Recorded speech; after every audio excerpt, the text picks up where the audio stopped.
He was just a driver. Until the day she needed him to be something else entirely. She fired him at 8:47 in the morning. By 9:03, he was the only thing standing between her and the men who had come to take her.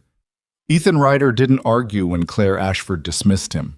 He thanked her, picked up his bag, and walked out like a man who had already made peace with the world's unfairness. What Claire didn't know, what nobody in that gleaming tower knew, was that she had just let go of the most dangerous person in the building. And she was about to need him more than she had ever needed anyone in her life. If this story already has you hooked, drop a comment with the city you're watching from.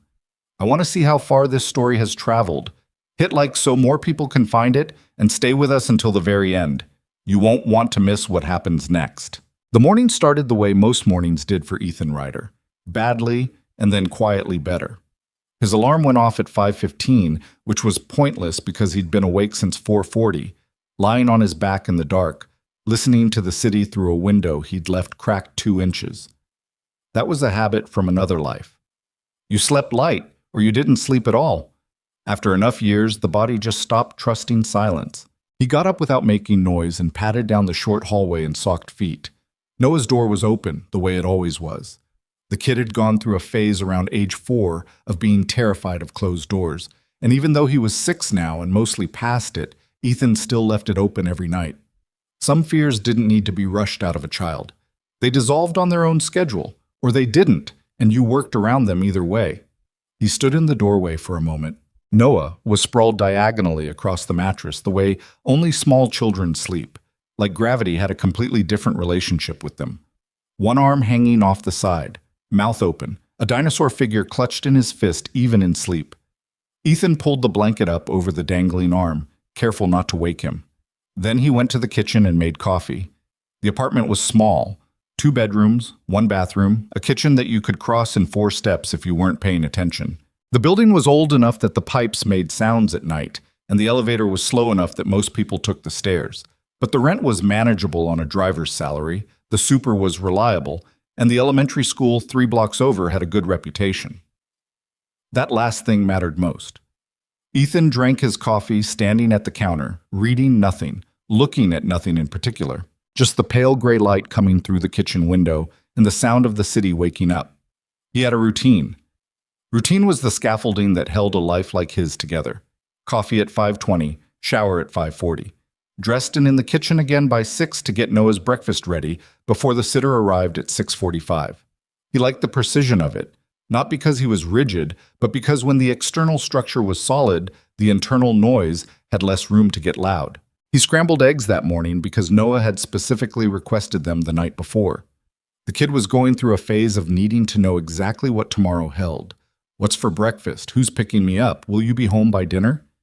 Ethan answered every question the same way, directly, specifically, without hedging. A child who needed certainty deserves certainty, not approximations. Noah appeared in the kitchen doorway at 6:30, still in his pajamas, hair going in 4 directions, the dinosaur figure transferred from fist to pajama pocket. "You made eggs," Noah said. "You asked for eggs." "I know." He climbed into his chair. "I just wanted to make sure you remembered." "I remembered." Noah considered this, apparently satisfied, and picked up his fork. Mrs. Galvez arrived at 6:42. A small, sharp-eyed woman in her 60s who lived on the floor below and had been watching Noah since he was 14 months old, back when Ethan had first gone back to work after Sandra died. She came in without knocking, which was the arrangement, set her bag on the chair by the door, and assessed the kitchen with the efficiency of someone who ran a tight operation. "Eggs," she said, with mild approval. "He asked for eggs," Noah said, like this was a point worth making again. "Smart boy." She poured herself coffee from the pot Ethan had left ready for her. "Go, go," she said to Ethan, waving a hand. "You'll be late." He wasn't going to be late. He was never late. But he kissed the top of Noah's head, grabbed his jacket, and went. The car was a black Mercedes S-Class, company-owned, maintained to a standard that Ethan suspected cost more per year than his salary. He picked it up from the underground garage of Ashford Capital's tower at 7:15 every weekday, had it washed, fueled, and positioned at the main entrance by 7:45 and waited. Claire Ashford was punctual in the way that very powerful people sometimes were, not because she respected other people's time, but because she believed her own time was too valuable to waste standing around.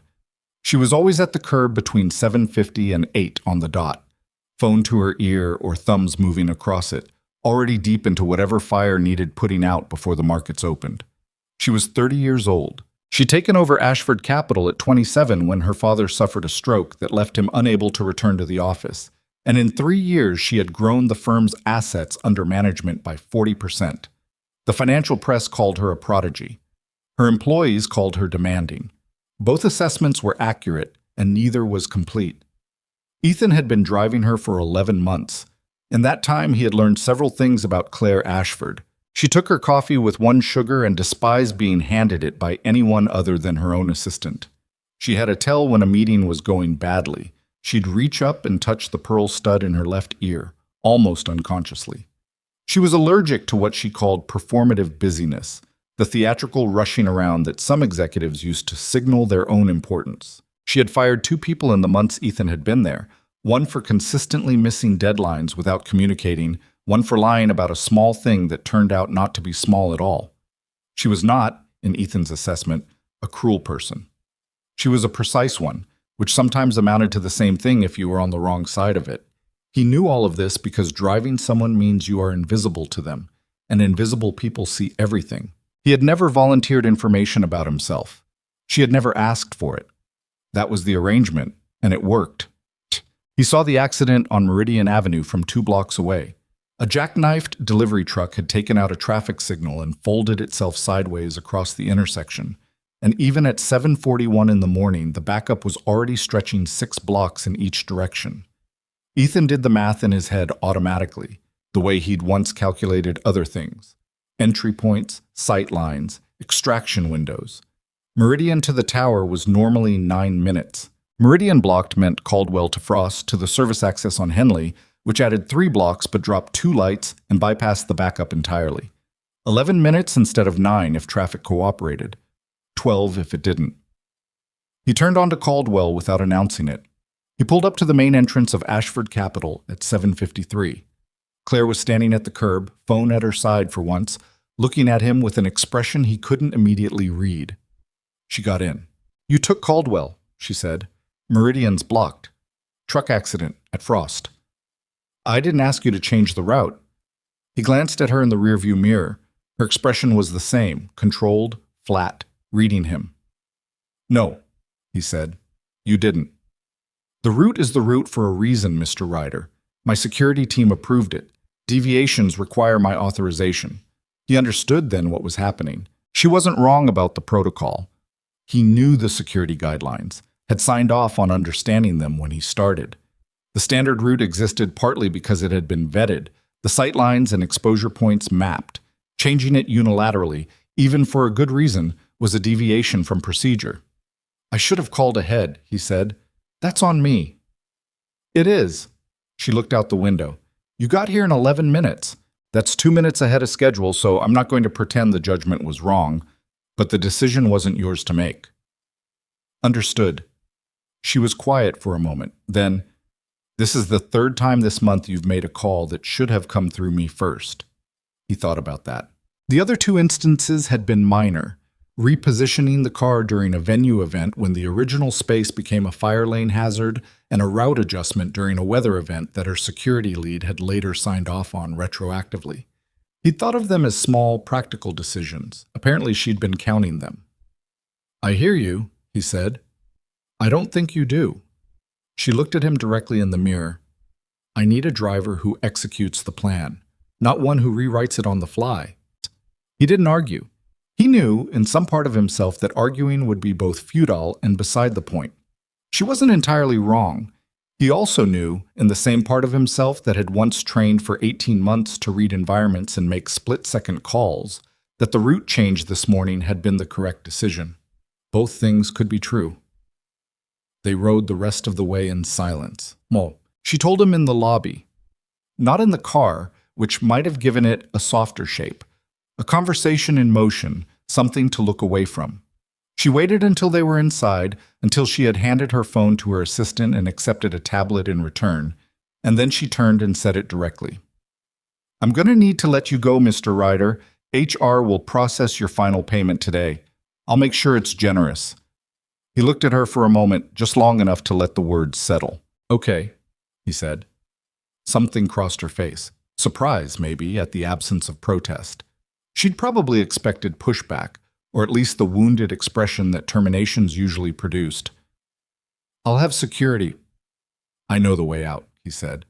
Then, because he meant it, "Thank you for the 11 months. I hope the rest of your quarter goes well." He turned and walked toward the elevator bank. Behind him, he heard her say to her assistant, very quietly, "Get me drivers from Premier. 3 options by noon." He pressed the button for the parking level. The elevator doors opened. He stepped inside. He'd left his personal items in the driver's locker room in the sub-level. A paperback he'd been reading on lunch breaks, a spare phone charger, a photograph of Noah that he kept taped to the inside of his locker door. It wasn't much. He'd learned not to accumulate much in spaces that weren't his. He packed everything into his jacket pockets, returned the locker key to the hook, and sat down on the bench for a moment. He didn't feel the way he'd expected to feel, which was probably because he hadn't let himself form expectations about what came after.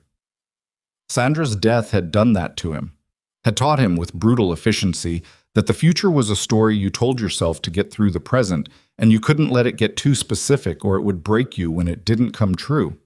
He'd find another position. He had a clean record, good references, 11 months with one of the most demanding executives in the city. That was a resume line that would open doors.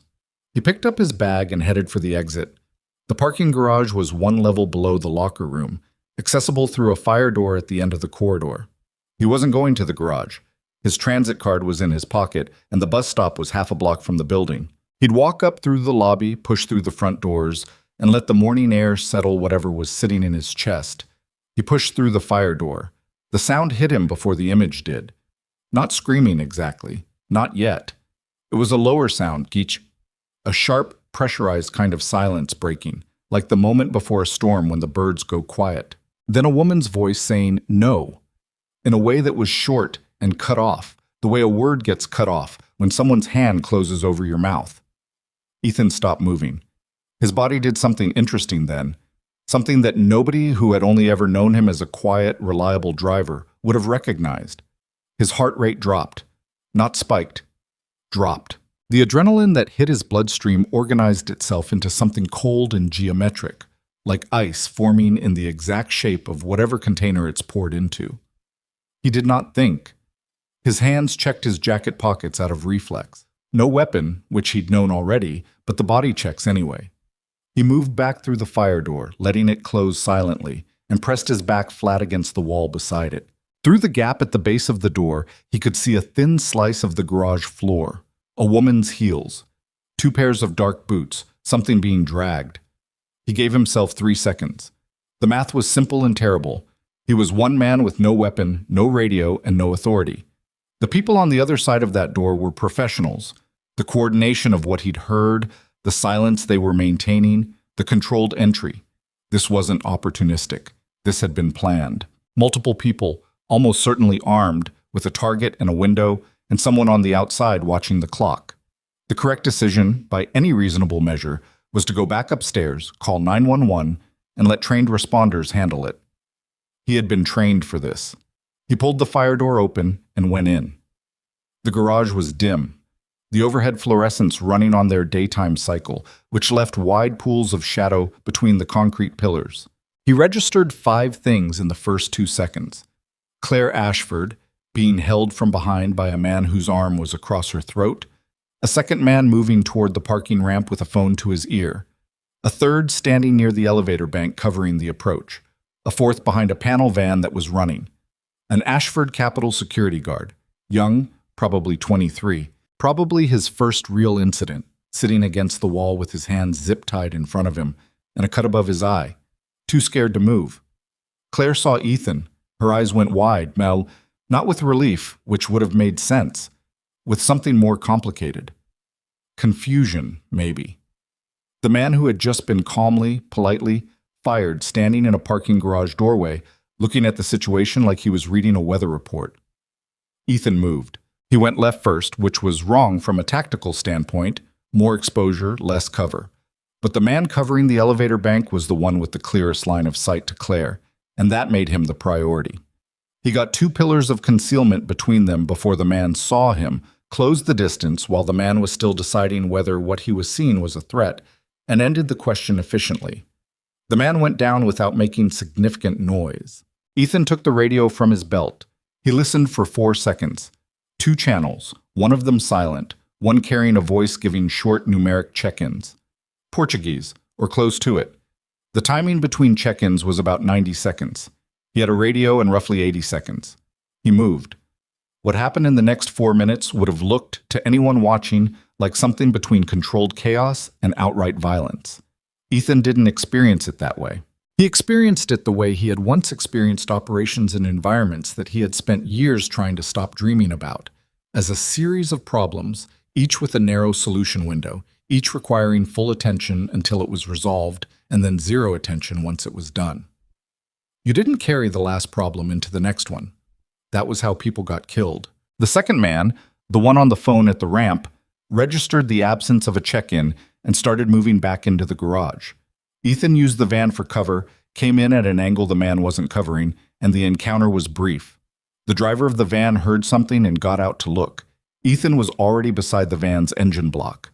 He got back in and stayed there because the man still holding Claire was watching, and Ethan needed the space to resolve without crossing the man's eye line with Claire in his arm. He got back to Claire's position from the south side, between 2 parked SUVs, and came up behind the man holding her at an angle that put Ethan in his peripheral vision just late enough that the man's first instinct, turning toward the threat, pulled him off balance and loosened his grip on Claire's throat by 2 inches.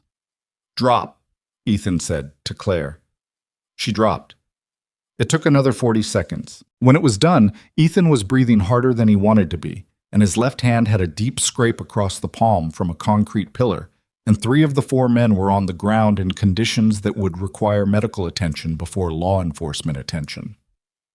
The 4th, the van driver, had gotten back out during the last exchange and was now standing 12 feet away with a weapon raised. Ethan was kneeling next to Claire, checking her throat with 2 fingers pressed carefully against her carotid. Assessing, not comforting. The man with the weapon was deciding. From the floor behind him, the security guard, the young one with the zip ties and the cut above his eye, threw his water bottle. It hit the man in the shoulder, threw his aim by 3 inches. 3 inches was enough. It was over. Ethan stood up slowly. His left hand was bleeding onto the concrete and he pressed it against his jacket. He looked at the security guard. The kid had gotten himself up to his knees, hands still bound, and was staring at Ethan with an expression that was difficult to categorize. "You okay?" Ethan asked him. The kid nodded, then nodded again, like once hadn't been convincing enough. Ethan crouched down and broke the zip tie with a technique that shouldn't have worked, but did. "Call it in," he said. "Tell them 4 down, the principal is safe. You need medical and federal notification. You say federal. Don't let them downgrade it to local only." The kid stared at him. "You hear me?" "Yeah," the kid said. "Federal, yeah." Ethan stood. He turned around. Claire Ashford was on her feet. She had one hand pressed to her own throat, checking the bruising she could probably already feel developing. Her hair, which had been immaculate 17 minutes ago when she'd walked into the lobby, was pulled loose on one side. There was a smear of garage grime on her jacket sleeve. She was looking at Ethan the way you look at something you've been told exists but haven't believed in until this moment. He met her eyes. She said, "You came back?" He said, "I hadn't left the building yet." Neither of them said anything after that for a moment because there wasn't anything useful to say. In the distance, through the concrete and the ramp and the city above, the first sirens were starting. Ethan looked down at his bleeding hand. He pressed it against his jacket again and held it there. The morning light at the garage entrance was thin and ordinary. Somewhere above them, 40 floors up, the markets were opening. Claire Ashford's company was beginning another day. Ethan stood in the fluorescent half-dark and waited for the sirens to get closer, and thought about Noah eating eggs at 6:30 and how he was going to have to call Mrs. Galvez and tell her it might be a longer day than expected. The sirens arrived in waves. First, the building's own security. 4 men in dark uniforms who came through the parking ramp with their hands on weapons they didn't draw because the scene they walked into didn't match any protocol they'd been trained for. 4 men on the ground. The principal standing upright with a hand to her throat. 1 civilian crouching near the van with a bleeding hand pressed flat against his jacket. The young guard, Tomas. Ethan had caught his name from his badge. Standing with his freed wrists held in front of him like he was still surprised they were loose, phone to his ear, giving the address to a dispatcher in a voice that was admirably steady for someone who'd taken a hit to the head 20 minutes ago. Then the police, 2 cruisers, then a third, blue light flooding the concrete in cycles. Then 40 minutes after that, the federal agents. 2 of them came in wearing suits under windbreakers, badges on lanyards. The particular energy of people who had been notified of something and weren't happy about what the notification implied. Ethan sat on the back bumper of a paramedic unit and let a woman named Reyes clean the scrape on his palm. She worked quickly and without sentiment, which he appreciated. The wound was ugly but not deep. Concrete took skin off in a specific way, wide and shallow, the kind of thing that looked worse than it was and stung for a week. "You're going to need this wrapped," Reyes said. "I know. The ER would be better." "I know that too." She looked at him. Then she went back to cleaning the wound because she was a professional and she understood when a decision had already been made. Across the garage, Claire was talking to one of the federal agents, a tall man named Carver, whose ID Ethan had clocked from 30 feet. She was doing it the way she did everything, directly, without visible shaking, her posture holding the shape of authority even though her jacket was ruined and her throat was going to be bruised dark by morning. She answered questions. She gestured once toward where the men were being loaded into separate vehicles. She did not look at Ethan. He wasn't offended. He understood compartmentalization. The other federal agent came to him while Reyes was finishing the wrap. He was shorter than Carver, with a thick mustache and the careful eyes of someone who collected small details professionally. "Ethan Ryder?" "Yeah." The man sat down uninvited on the bumper beside him, which was either rudeness or an attempt at informality. "Special Agent Dennis Holt, you want to tell me what happened down here?" "I already told the officers." "Tell me." Ethan told him, factually, in sequence, without embellishment. Holt listened without interrupting, which was rarer than it should have been. When Ethan finished, Holt was quiet for a moment. "4 men, Holt said. 4. And you are a..." He checked something on his phone. "Personal driver." "Was," Ethan said. "I was terminated this morning." Holt looked at him steadily. "Right. About 45 minutes before you single-handedly neutralized a 4-man extraction team in a parking garage. 2 of them weren't in great shape by the time I got to them. I'd call it 2.5. Holt stared at him. "The security guard helped with the 4th, Ethan said. "He threw a water bottle." "It was well-timed." Holt put his phone away. He had the expression of a man reassembling a picture that kept coming out different from what he expected. "Mr. Ryder, before you were a driver." Ethan met his eyes. "I need to make a phone call," he said. "My son's sitter needs to know I'll be late." Holt studied him for another moment. Then he nodded once and stood up. "Don't go anywhere." "I live 11 blocks away." "I'm not going anywhere." "Oh." He called Mrs. Galvez from the ambulance bay, standing in the thin October sunlight with the wrapped hand held slightly away from his body. She picked up on the second ring. "Something came up at work," he said. "It's going to be a longer day." A pause. "Are you hurt?" He looked at his hand. "No," he said, which was close enough. "Noah had a good morning. He told me he wants dinosaur eggs tomorrow." "What does that mean?" "I don't know. I think he wants eggs with dinosaurs on the plate." Ethan almost smiled. "I'll figure it out."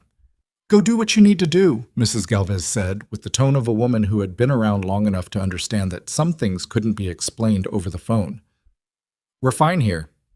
He hung up and stood in the sunlight for a moment, feeling the specific familiar weight of being needed in 2 places at once and only being able to be in one. Then he went back inside.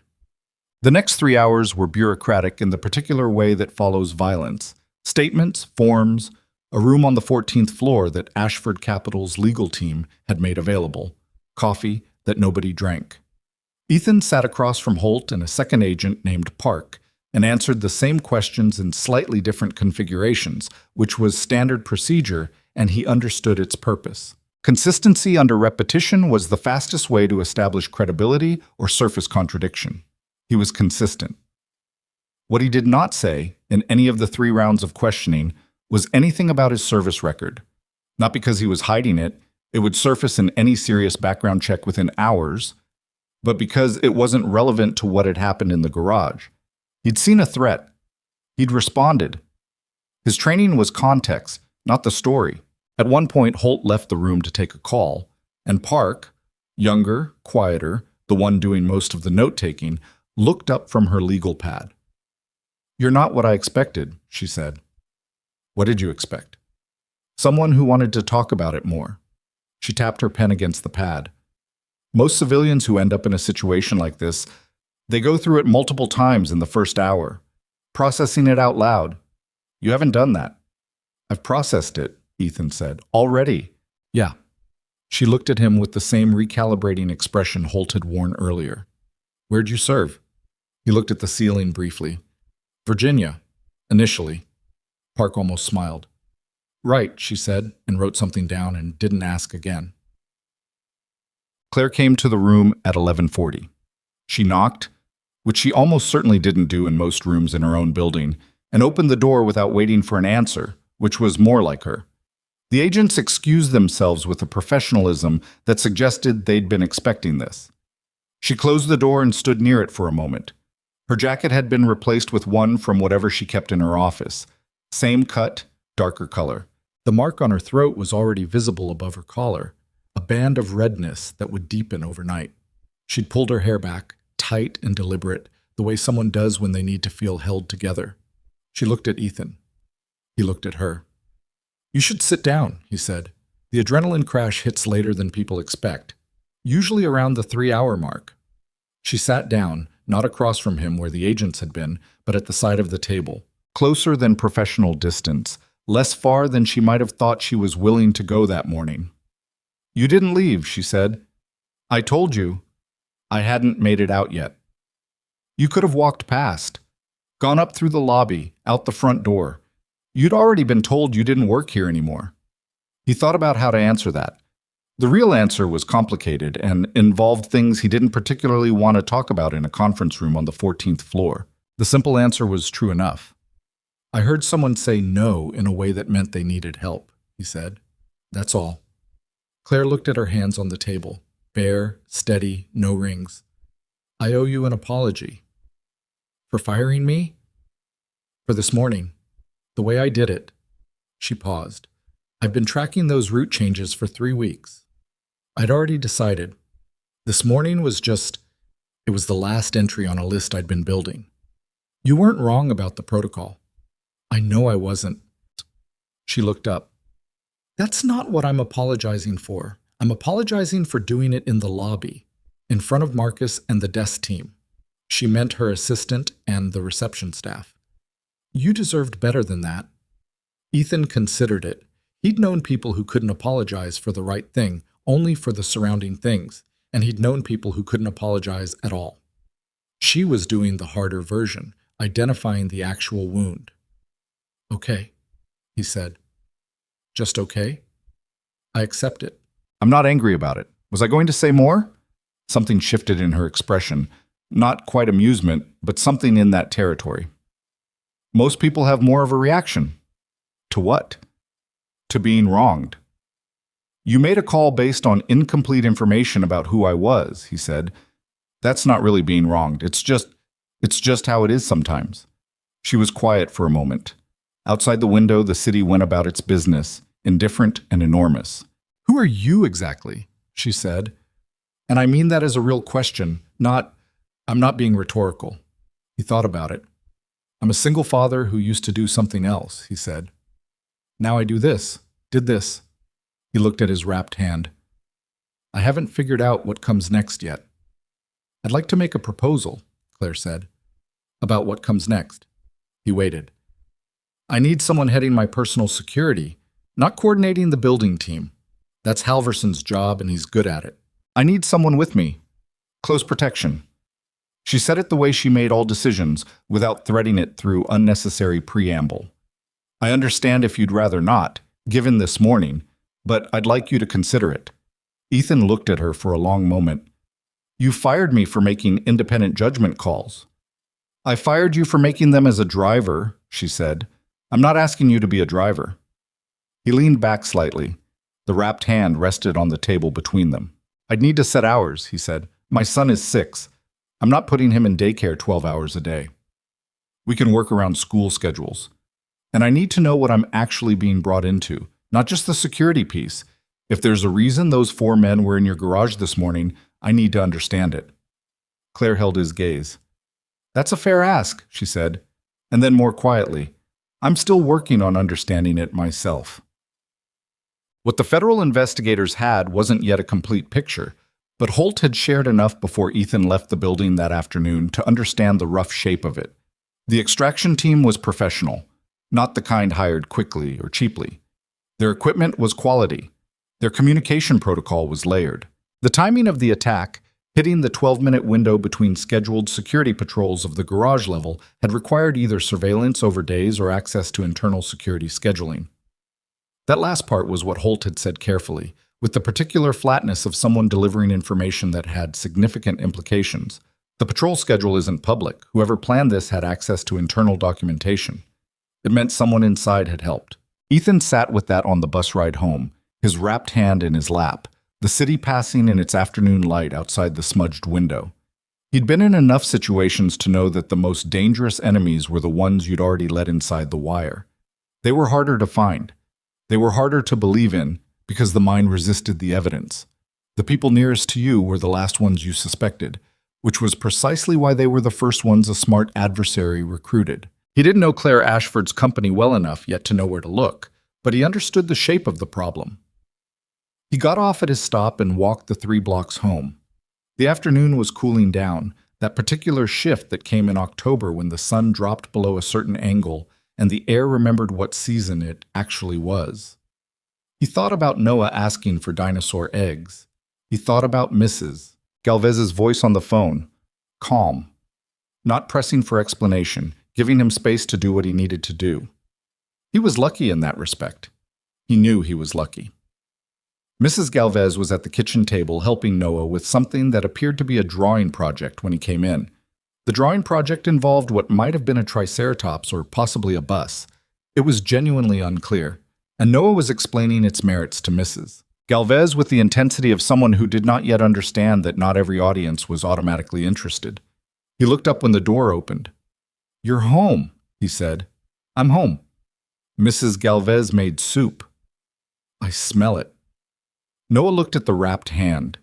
He was 6, but he had the specific observational instinct of a child who had grown up watching his father carefully, as though his father was a language he needed to become fluent in. "What happened to your hand?" "I scraped it," Ethan said. "On what?" "Concrete." Noah considered this with appropriate gravity. "Did you cry?" "No." "I cried when I scraped my knee on concrete, the one in August." "I remember." "It's okay if you cried," Noah said. "I didn't, but thank you." Mrs. Galvez caught Ethan's eye over Noah's head. She gave him the look that asked if he was all right, and he gave her the small nod that said he would be. And she accepted that because that was the language they'd developed over 5 years of this particular kind of arrangement. She left after dinner. Ethan washed the dishes with his good hand, Noah stationed beside him, ostensibly drying, but mostly just rearranging the wet dishes into different wet configurations with a dish towel. "Dad," Noah said. "Yeah. Are you going to have a different job now?" Ethan looked at him. "What makes you ask that?" "You came home different." He said it simply, the way children stated things that adults wrapped in layers. Not like bad different, just like something changed. Ethan set down the bowl he was washing. He turned the water off. He crouched down to Noah's level, which put them eye to eye. The boy had Sandra's eyes, her exact shade of brown, a detail that had once been almost unbearable and had gradually become something else, something closer to a gift. "Something did change," he said. "I'm going to have a new job. It's going to be a little different from before." "Different how?" More important, Ethan said. But I'm still going to be here.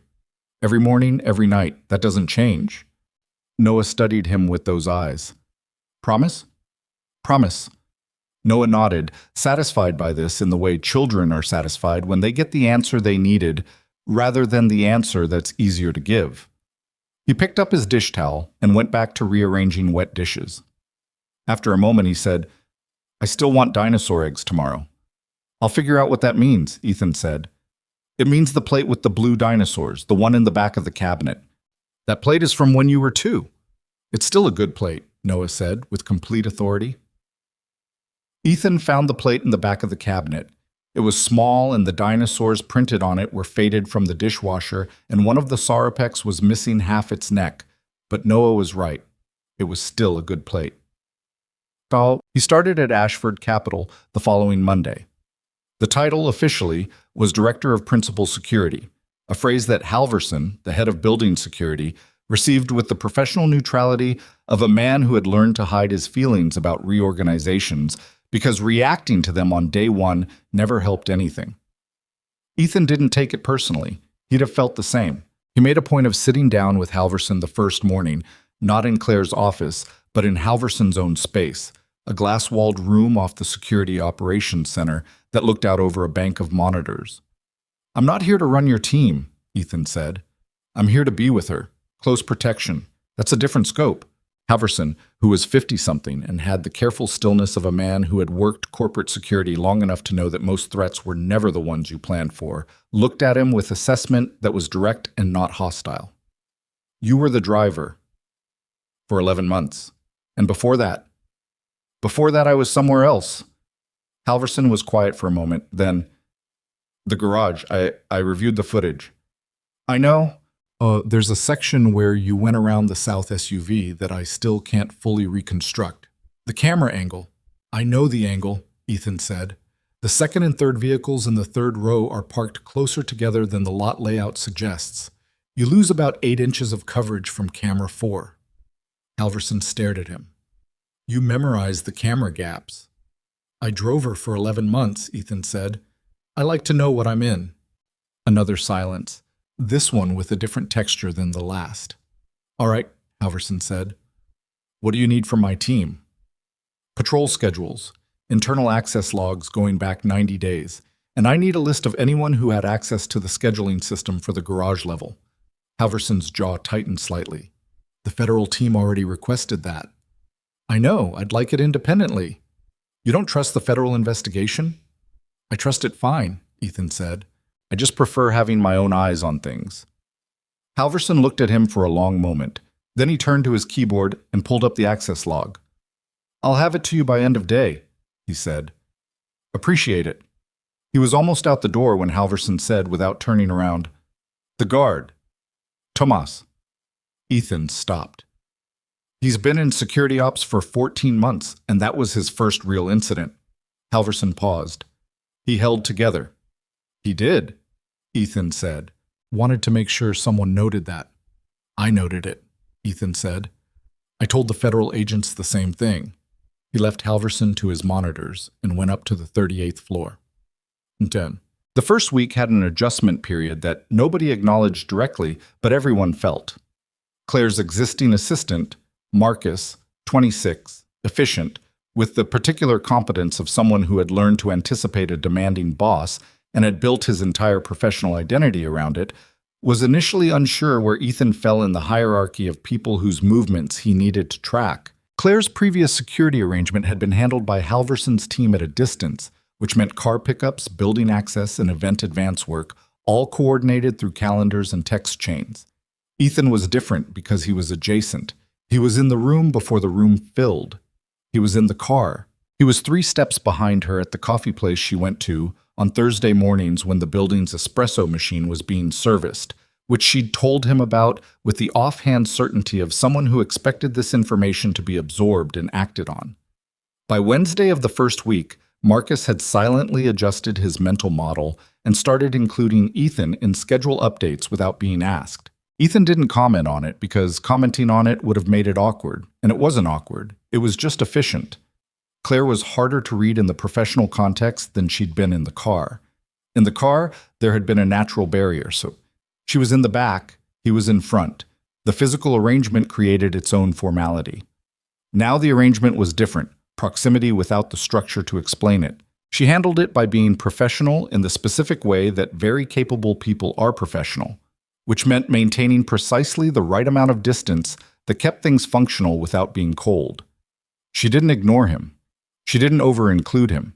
She consulted him on security-relevant decisions and left him out of the ones that weren't his business.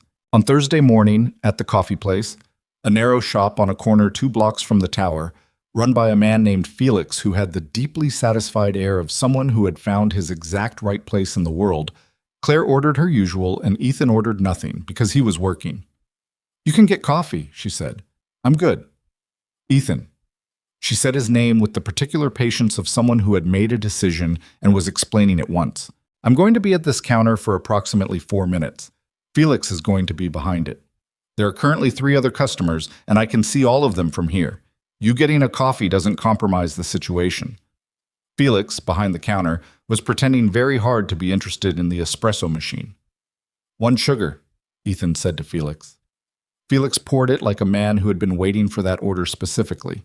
They stood at the corner counter while the drinks were prepared side by side, watching the street through the window.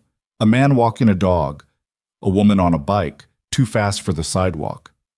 2 kids in school uniforms arguing about something while their mother walked 6 feet ahead, not listening. "How's your hand?" Claire said. "Fine. The wrap came off Monday. I should have asked sooner." "It's a scrape," he said. "You didn't need to ask." She looked at the street. "My father called," she said. "He wanted to know what happened. Someone on the board told him before I had a chance to." "How is he?" "Angry." She paused. "Not at me. At the situation.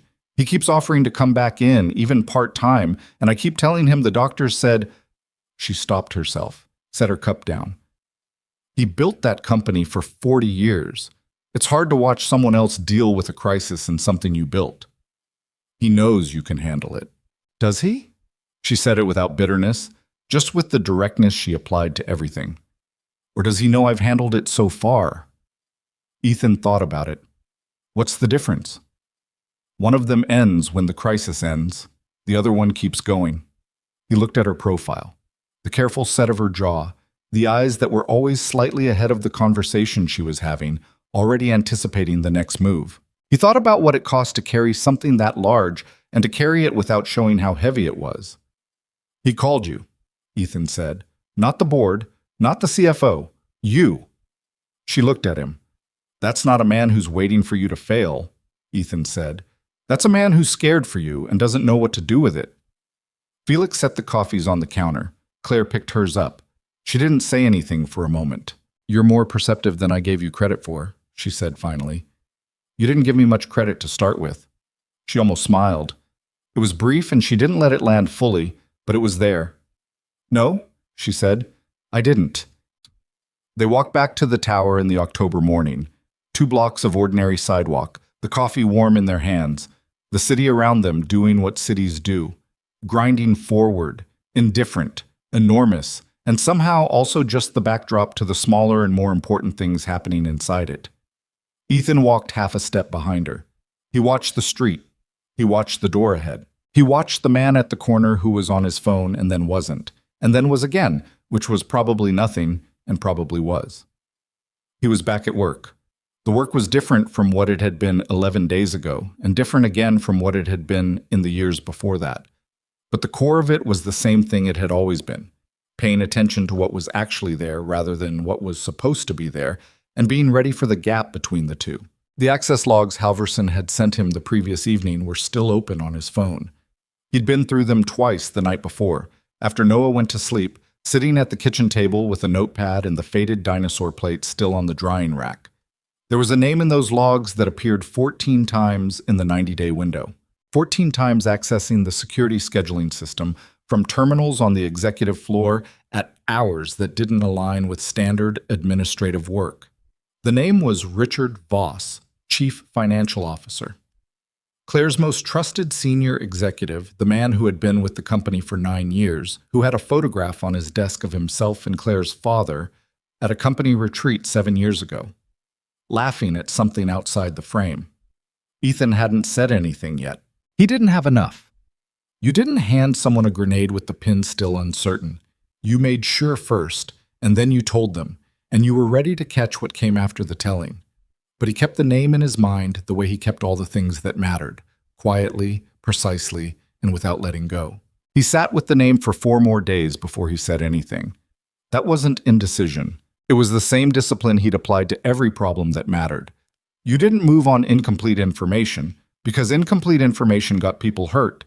And in this case, the person who would be hurt first was Claire, who would have to absorb the knowledge that the man sitting 2 offices down from her, the man who had helped shepherd her company through her first brutal year as CEO, had been systematically dismantling everything she'd built. He needed more than 14 log entries. He spent those 4 days doing what he'd always done when he needed to understand a space. He watched it.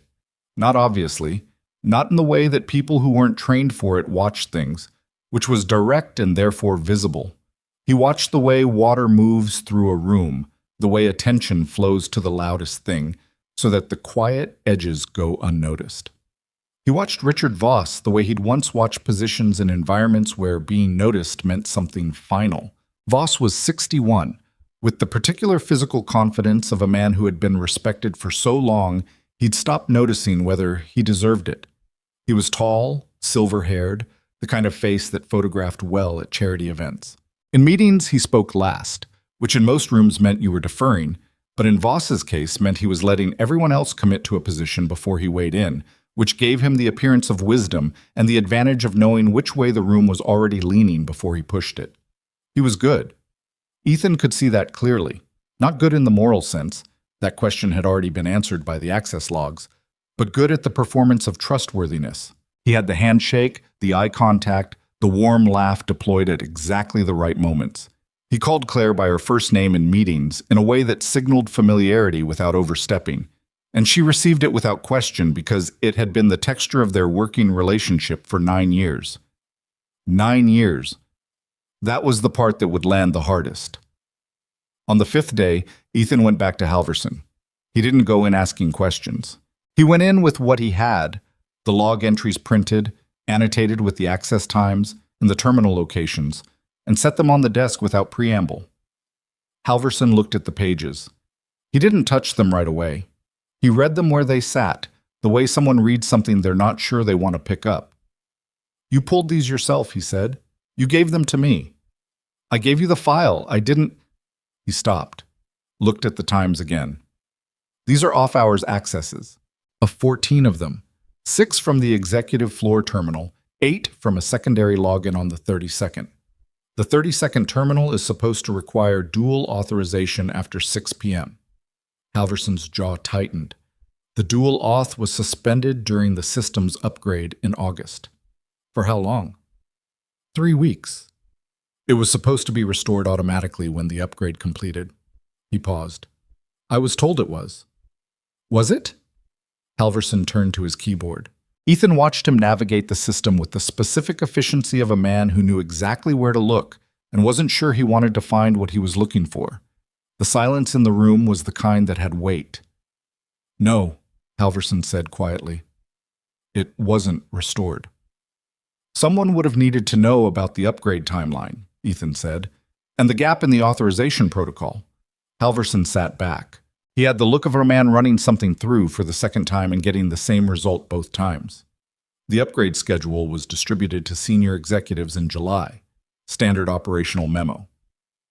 Who signed off on the memo going out? A pause that lasted exactly 1 beat too long. "The CFO's office," Halverson said. Neither of them said anything for a moment. Outside the glass wall of Halverson's office, the Security Operations Center went about its business. Monitors, radio checks, the low constant noise of a building trying to protect itself from the outside while the inside was something else entirely. "I need to take this to Agent Holt," Ethan said. "Claire should know first." "She'll know at the same time. I'm not going around her." He picked up the printed pages. "I need you to document the dual auth gap independently from the system logs, time-stamped, unmodified. Can you do that today?" Halverson looked at him. I've been in this building for 11 years, he said. It wasn't defensive, it was just a statement of weight. The weight of a man who had believed he was protecting something and was now learning the shape of what had been happening around him. I know, Ethan said. That's why I'm asking you and not someone else. He told Claire at 4:15 in her office, with the door closed. He'd asked Marcus to hold her 4:30 call, which Marcus had done without asking why, because Marcus had learned in the past week that when Ethan asked for something logistical, it was for a reason that would become clear and wasn't his business in the meantime. Claire was at her desk when he came in. She had the particular focused energy of late afternoon, the morning's meetings processed, the remaining hours being squeezed for everything useful. She looked up when he closed the door. Sit down, she said. I'll stand. He set the printed log pages on her desk. He also set Halverson's independent documentation beside it. The dual authorization gap, time-stamped, pulled an hour ago. I need you to read these. She read them. She read them the way she read everything. Fast, thoroughly. The kind of reading that didn't require going back because she'd absorbed it the first time. He watched her face. She was good at controlling it, but there were things the face did that the will couldn't entirely manage. The slight change around the eyes when recognition hit, the almost imperceptible tightening at the corner of the mouth. She set the pages down. She didn't say anything for a moment. Richard, she said. Not a question. Just the name, said in the flat tone of something being named for the first time after existing unnamed for too long. I don't have a confession, Ethan said. I have access logs and a security gap that his office created the conditions for. It's circumstantial without more. But it's enough to take to Holt, and enough that I don't want him in the building while the investigation develops. Claire stood up. She didn't pace. She went to the window, which Ethan had learned was her version of pacing, the standing still form of needing to move. The city below was in its late afternoon configuration, the light going amber and long. 9 years, she said. I know. He gave a speech at my father's retirement. She paused. He cried. Actual tears. I remember thinking that's what real loyalty looks like. Ethan said nothing. There wasn't anything useful to say to that, and he understood the difference between the moments that required response and the ones that required witness. What does he get out of it? She said. If this is real, what's the play? The federal investigation into the kidnapping team traced their contracts back to a holding company out of the Cayman Islands. Holt told me 3 days ago they've linked the holding company to a firm called Meridian Strategic. She turned from the window. I know Meridian. I thought you might. They've been trying to acquire us for 2 years. We've rejected every approach. Her voice had shifted now, out of the personal register and into something harder, the CEO voice, the one that ran on analysis rather than feeling. They want the portfolio, our tech holdings specifically. My father built relationships with 3 companies in that sector that nobody else has access to. If the company went into crisis, leadership instability, regulatory investigation, loss of confidence, the board would push for a sale, she said, at a distressed valuation.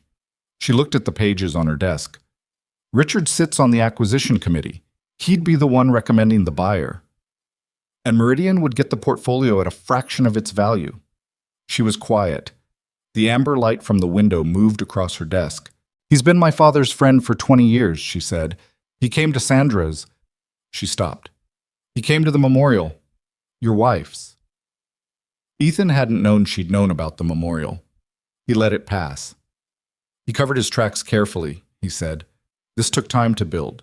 Years, probably. Do you think he knew about the kidnapping before it happened? I think he provided the information that made it possible, Ethan said. Whether he knew the specific date and method, that's what the investigation will establish. Claire sat back down. She picked up the pages again, looked at them without reading, set them down. What do I need to do? Call Holt. Tonight, not tomorrow. I'll be on the call with you. He paused. And I need you to act normal tomorrow, with Voss. Same as every other day. She looked at him. You want me to sit in a room with him and pretend? For approximately 24 hours, Ethan said, while Holt gets the warrants in place. I've never been a good pretender. You don't need to be good at it. You just need to be adequate for one day. He met her eyes. You've been managing a company under threat for 3 weeks. You can do 1 day of normal. She held his gaze. Then, you're not particularly gentle with reassurance. Would gentle reassurance help you right now? A beat. No, she said. It wouldn't. Then you'll be fine. The call with Holt was at 7 that evening, after the building had mostly emptied. Claire was at her desk, Ethan standing near the window he'd been watching since they sat down. Holt's voice on the speakerphone was careful and unsurprised in the way of someone who had been running a thread they hadn't shared yet. We've had Voss on our radar since day 4, Holt said. The Meridian connection came up in the financial forensics, but we didn't have internal access evidence until now. You should have told me, Claire said. Her voice was even, but the edge under it was real. Ms. Ashford, in an insider investigation, the fewer people who know the direction. I run this company, Agent Holt. The next time you have information relevant to a threat against it, you tell me. She didn't raise her voice. She didn't need to. Are we clear on that? A pause. Yes, ma'am. Good. What do you need from us? What Holt needed was specific, and they went through it methodically. Documentation from Halverson, chain of custody for the access logs, a timeline of the dual auth gap. He needed Claire in the office normally until the warrant cleared, which he expected by midday the following day. He needed Ethan to ensure that nothing in Claire's behavior or schedule deviated from baseline. One more thing, Ethan said. Ryder? The kidnapping team. The 4 men from this garage. Have any of them talked? One of them, Holt said. Minimally. He confirmed the contract came through a third-party broker. He didn't have a name above the broker level. They were supposed to take her alive, Ethan said. All 4 of them. The van was set up for a live extraction, not a termination. We assessed the same, which means whoever hired them needed her alive for something, signature authority, board vote, something that required her physical presence and compliance. Holt was quiet for a moment. That's our working theory. Then the threat doesn't end with Voss's arrest, Ethan said. If Meridian had enough invested in this to hire a professional extraction team, they have contingencies. Another pause, longer. We're aware of that, Ryder. Are you moving on Meridian's principles simultaneously? We're working on it. That's not a yes. Ryder. It needs to be simultaneous, Ethan said. If Voss gets picked up before you have the Meridian side contained, they'll initiate whatever backup plan they have. And it won't look like a parking garage this time. Claire was watching him. He could feel it without looking. I hear you, Holt said. We're working the Meridian side. I can't give you a timeline. Work faster, Ethan said, and nodded to Claire, who ended the call. The office was quiet. The city outside the window had gone into its evening mode, the sky a deep dark blue at the edges and orange lit at the center from the building lights below. You think they'll try again, Claire said. It wasn't a question. I think careful people make backup plans, he said. And anyone who spent this long setting up what Voss set up is careful. She nodded slowly. All right. She picked up her phone, set it down. I have a dinner tonight, the Hargreave Foundation fundraiser. I'm supposed to be there by 8. I know, Marcus sent me the details.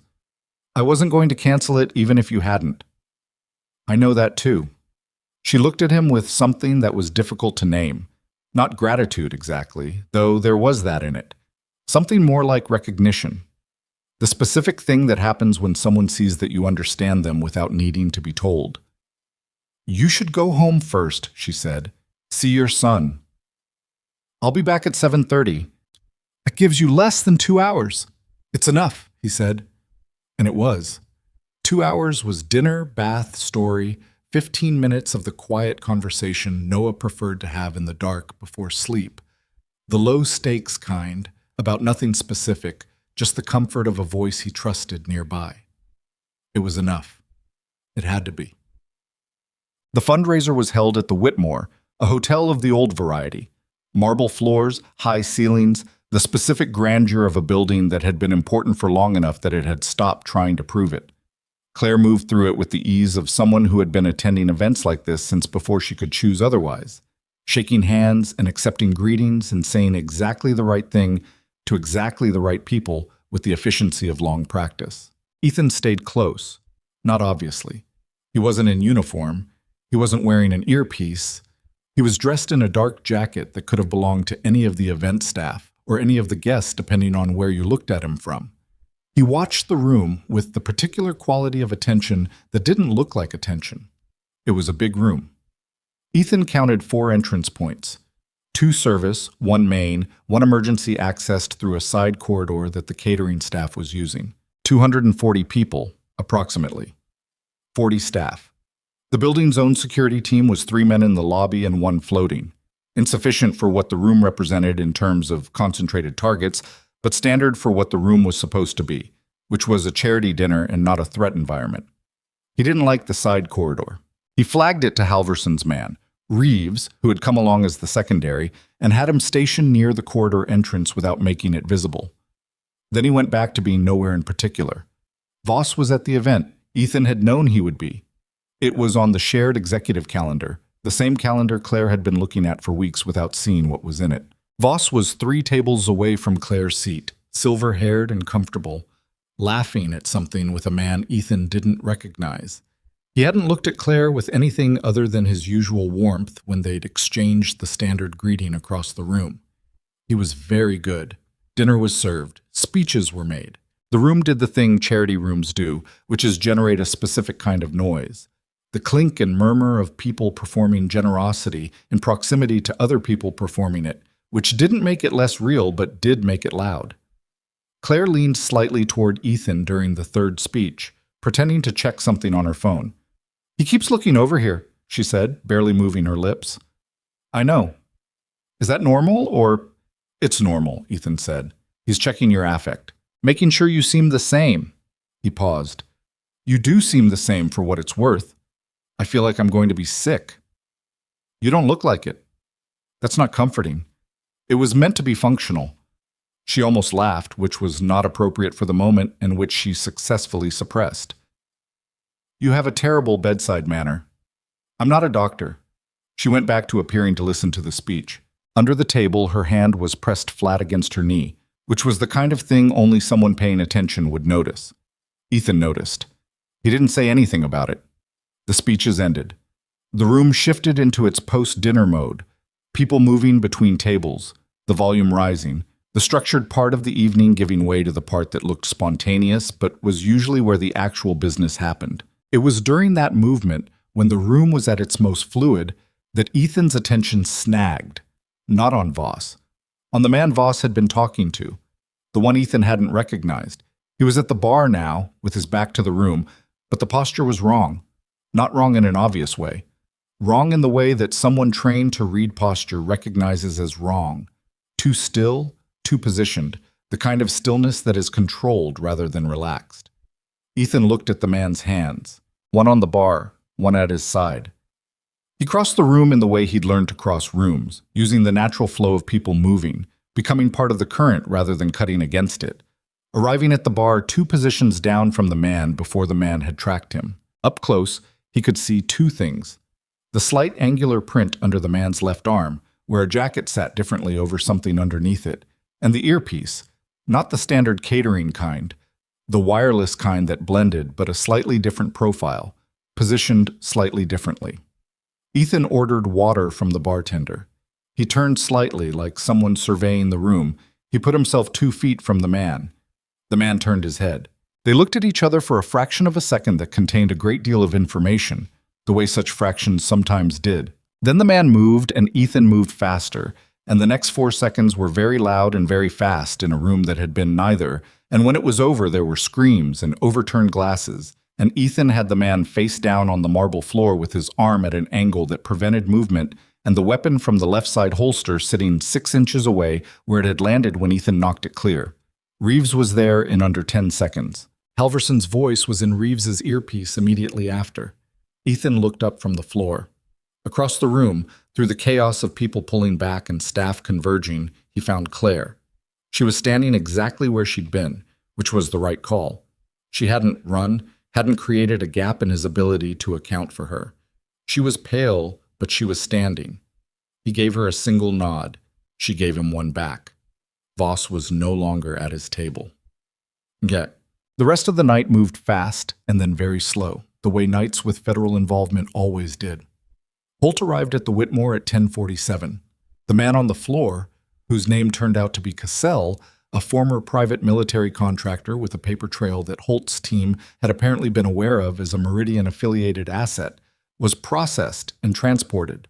The room was cleared, statements taken, the whole apparatus of response deployed. They found Voss at his car in the hotel parking structure, 22 minutes after the incident, on the phone with a number that Holt's team had already flagged as a Meridian executive line.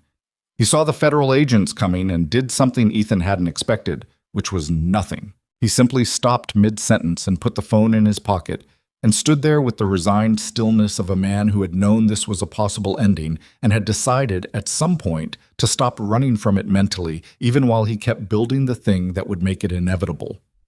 Ethan was 20 feet away when they put the cuffs on. He watched Voss's face.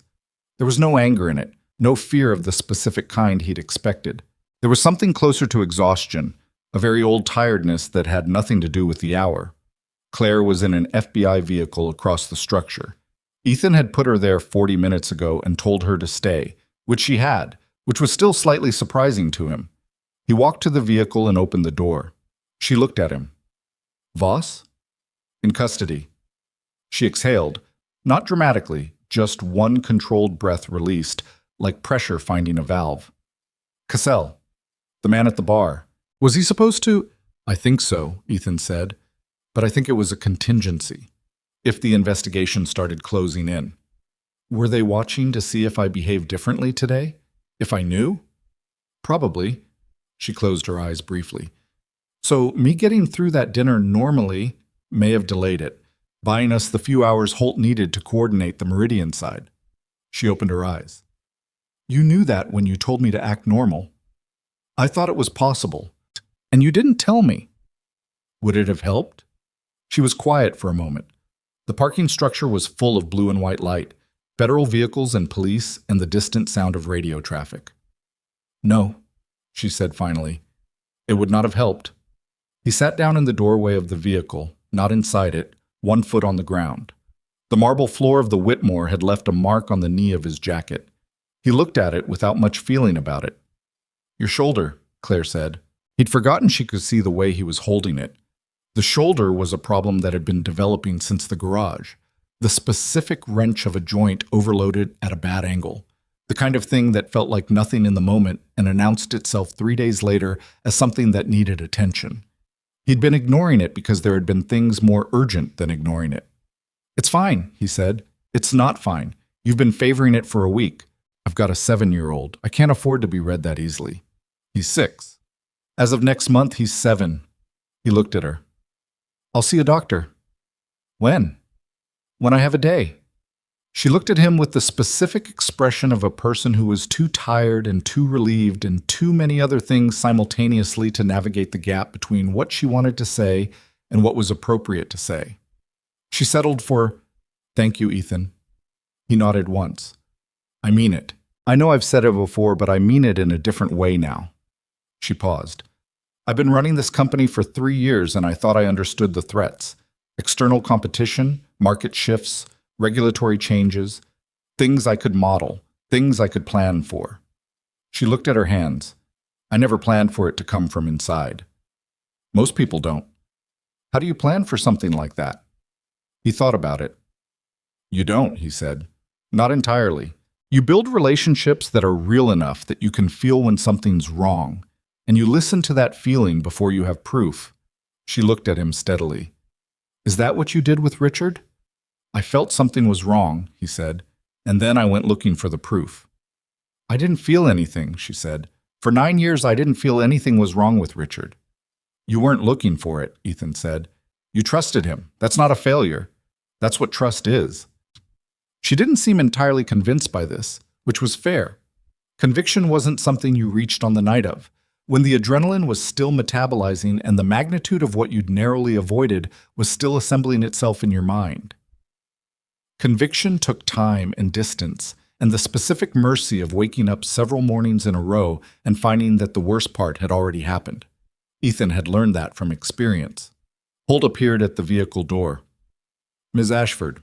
We're going to need you for another hour or so, if you're up for it. I'm up for it, she said, and got out. Ethan stood. His shoulder registered the movement. He pressed his right hand briefly against it, once, and let go. Across the parking structure, Voss was being guided into a federal vehicle. At the last moment before they put him in, he looked back, not at Claire or at Holt or at any of the federal agents. He looked at Ethan. Whatever was in that look, Ethan couldn't fully name it. Acknowledgement, maybe. The professional recognition of one careful person for another. A kind of tired respect for having been the thing that closed the distance between the plan and the ending it hadn't accounted for. Ethan held it for a moment. Then the door closed and the vehicle moved and Voss was gone. He turned and followed Claire and Holt toward the interview area they'd set up in the hotel manager's office. And the night continued its slow and necessary work. The hotel interview took 2 hours and 20 minutes. By the time Holt finished with Claire and the federal team finished documenting the scene, and Reeves had filed his incident report, and the Whitmore's manager had stopped apologizing for things that were not remotely his fault, it was past 1 in the morning. Ethan drove Claire home in a company car, not the Mercedes, which was still in the Tower garage, but a black Suburban from Halverson's fleet. And the city at that hour was the stripped-down version of itself, just the infrastructure and the people who had nowhere else to be. Claire sat in the passenger seat this time, not the back. She'd opened the front door without explaining it, and Ethan hadn't commented on it, because it was the kind of shift that didn't require commentary. She didn't talk for the first 10 minutes. He didn't either. The radio was off. The heater was running. The city passed outside at the particular speed that felt like something between progress and suspension. My father called while we were in with Holt, she said eventually. How did he know already?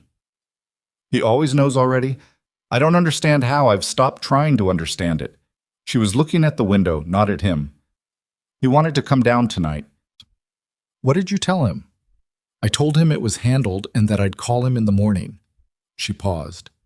He's going to want to come into the office.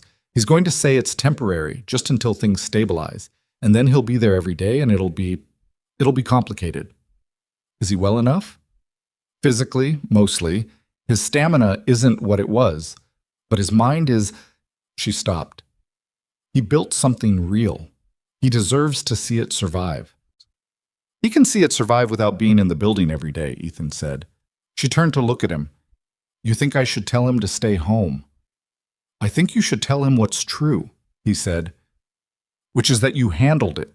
Not that it got handled, that you handled it, and that you'll keep handling it. He kept his eyes on the road. He needs to know that you know you can. She was quiet for a moment. Do I know that? You got through a dinner last night with the man who tried to have you kidnapped sitting 3 tables away, and you didn't give him a single thing to work with. Ethan glanced at her briefly.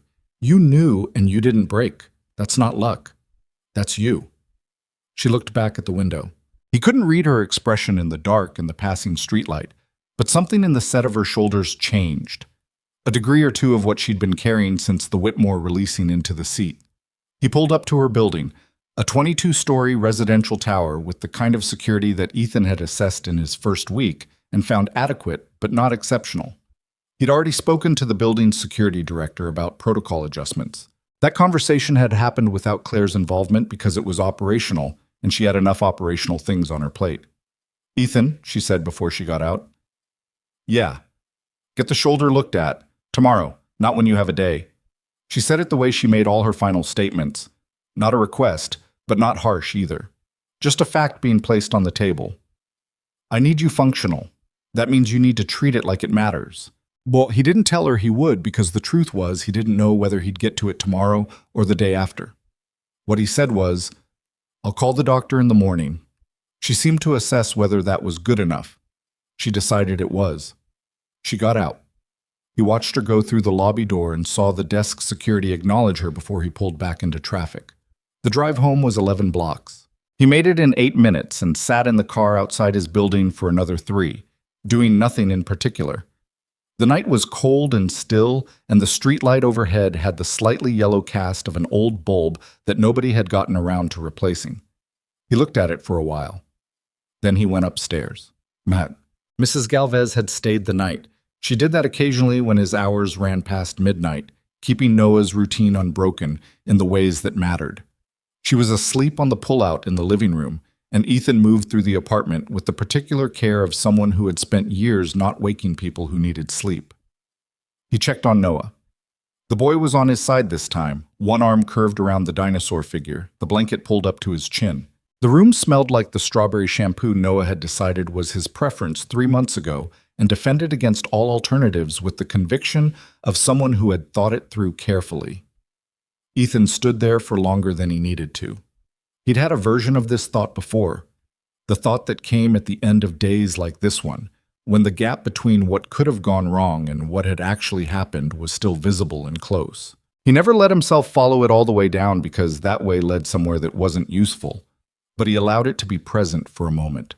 The weight of being the only parent, the single point of failure, the one person whose continued function was not optional for this particular boy in this particular room with his dinosaur and his strawberry shampoo and his questions about whether his father had cried when he scraped his hand on concrete.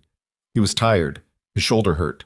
He was 32 years old, and he had been doing this, all of it, the protecting and the watching and the coming home and the starting over, for 3 years since Sandra, and 5 years before that in uniform, and the accumulation of it sat in his body in a specific way tonight. He pulled the door almost closed and went to bed. The days that followed Voss's arrest had the quality of an exhale held for too long finally being let out. The federal investigation moved with the speed that it had previously been withholding. Warrants executed at Meridian Strategics offices in 3 cities, financial forensics teams pulling records that would take months to fully decode, the 4 men from the garage parking lot now significantly more cooperative in light of the broader charges that were assembling around them. Holt called Ethan twice that first week with updates that were specific and professional and carried none of the mild friction that had characterized their early exchanges. They had found, in Voss's personal devices, 14 months of encrypted communications with a Meridian executive named Harlan Frost. The communications laid out the architecture of the conspiracy with the kind of detail that prosecutors found useful and defense attorneys found catastrophic. Voss, Holt told Ethan without apparent emotion, had already requested to speak with a federal attorney. "He'll cooperate," Holt said. "In exchange for what?" "That's above my pay grade at the moment." Ethan thought about the parking structure, the look on Voss's face before the door closed, the exhaustion in it. He was tired of it, Ethan said. Whatever he told himself when he started this, he'd stopped believing it. A pause. "You get that from 3 seconds of eye contact in a parking garage?" "I get that from watching people for a long time," Ethan said. Holt was quiet for a moment. "The Meridian side is going to take longer. Their legal team is already building a wall between the executive principles and the operational decisions. Standard playbook." "Frost?" "In custody. His lawyers are the expensive kind." "They always are," Ethan said. In the building, the days had a different texture than before. Not calmer, exactly. There was still the press, which had gotten enough of the story to be relentless, and the board, which had questions about governance and controls that required careful answers, and the employees at every level who had felt the tremor of something large happening above them and needed some version of the truth from leadership. Claire handled all of it with the directness that was her native mode, and in Ethan's observation, she handled it better than she might have 6 weeks ago, before all of this had forced her to discover something about herself that she'd needed to know. She called a company-wide meeting on the Thursday after the arrests. Not a video address, not a memo. She assembled everyone who could physically be in the main conference center on the 3rd floor, which seated 300, and live-streamed it to the rest. She stood at the front of the room without a podium, which Ethan had noted she preferred, and she told them what had happened in the broad strokes that were appropriate. The conspiracy, the arrests, the scope of what had been taken from the company's internal systems. She told them the federal investigation was active and progressing. She told them that the board had commissioned an independent review of internal controls and that she welcomed it and would cooperate with it fully. And then she said something that Ethan, standing at the back of the room near the right side exit, hadn't anticipated. "I want to be direct about something," she said. "The protocols that were exploited in this conspiracy existed because our internal culture allowed certain people to operate above oversight. That's a failure of leadership, And the leadership in this room is me." She paused, and the room was very still. "I'm not going to tell you that this was primarily a failure of Richard Voss, even though he betrayed everyone in this room. The environment in which that betrayal could take root for 9 years, that's mine to account for. And I intend to." "Oh," she went on. She talked about the specific changes she was implementing: reporting structures, dual authorization systems, an anonymous internal ethics line that would go directly to the board rather than through executive channels. She talked about the promotion of 4 mid-level managers who had been doing work above their titles for years without recognition or commensurate pay. She named them. The room reacted to the names in the way that rooms react when specific people are recognized: a particular quality of attention, the sound of people recalibrating what was possible. She finished and took questions for 40 minutes and answered them directly, including the ones she didn't have complete answers to, which she said so rather than papering over with executive speak. Ethan watched the room the whole time because that was his job, but he also listened. Afterward, when the room had emptied and the live stream was off and Marcus was efficiently collecting materials from the presentation table, Claire walked to the back of the room where Ethan was. "Well," she said. "Well," he said, "was that—" She stopped, started again. "Was that the right call? The part about internal leadership failure. The board's communications team wanted me to frame it as an external threat, bad actor, nothing systemic. Keep confidence in leadership high. What do you think?"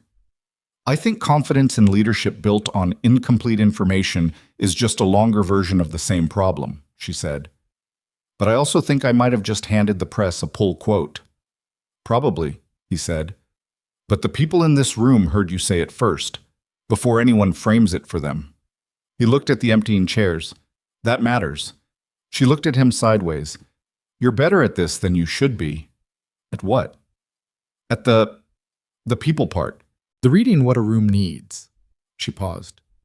"You spent 11 months driving me around and you were paying attention to everything the whole time, weren't you?" It wasn't quite a question. "It's habit," he said. "From before." "From before," he agreed. She didn't push further into that, which he appreciated. "Come on," she said. "I have to call the board chairman before he calls me." The shoulder got looked at on the following Tuesday, which was not the next morning, but was closer to it than Ethan had expected given everything else. The orthopedic specialist, a compact, precise woman named Dr. Varun, who had the particular calm of someone who spent her days looking at things that other people found alarming and had achieved a stable relationship with the full spectrum of structural damage the human body was capable of, reviewed the imaging and told him he'd partially torn the posterior labrum. "How partial?" Ethan said. "Enough," she said. "When did this happen?" "About 3 weeks ago." She looked at him over the imaging tablet with an expression that communicated several things without requiring her to say them. "And you've been working," he said. "Of course you have." She set the tablet down. "You need surgery." "Not immediately. We can manage it conservatively for now, physical therapy and activity modification. But within 3 months, we should schedule it, or you'll be looking at a longer recovery and potentially chronic instability." "What does activity modification mean?" "It means not doing whatever you did to create this injury," she said, "which I'm guessing involves things that I would prefer not to know the details of." "That's accurate," he said. "Can you avoid those things for 3 months?" He thought about it honestly. "Probably not entirely." She looked at him.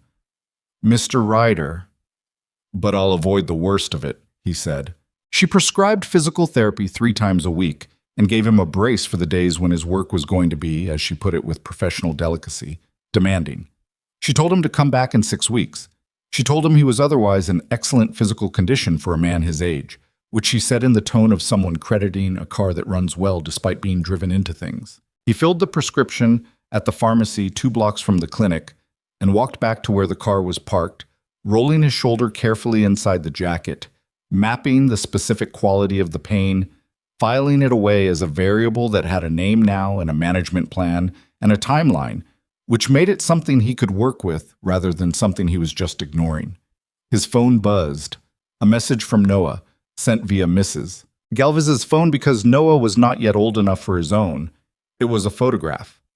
Specifically, it was a photograph of the dinosaur figure standing upright on the kitchen counter next to the coffee maker, arranged with the deliberateness of someone who had thought about composition. The caption, typed with some assistance judging by the spelling, "The dinosaur is guarding your coffee for when you get home." Ethan looked at the photograph for a moment. Then he typed back, "Tell him I appreciate the security." 3 minutes later, "He says you're welcome, and also can we have pizza tonight?" He put his phone in his pocket and got in the car. Bets. The 6 weeks that followed had a shape to them that Ethan hadn't experienced in a long time. The shape of something rebuilding rather than holding. Not dramatically.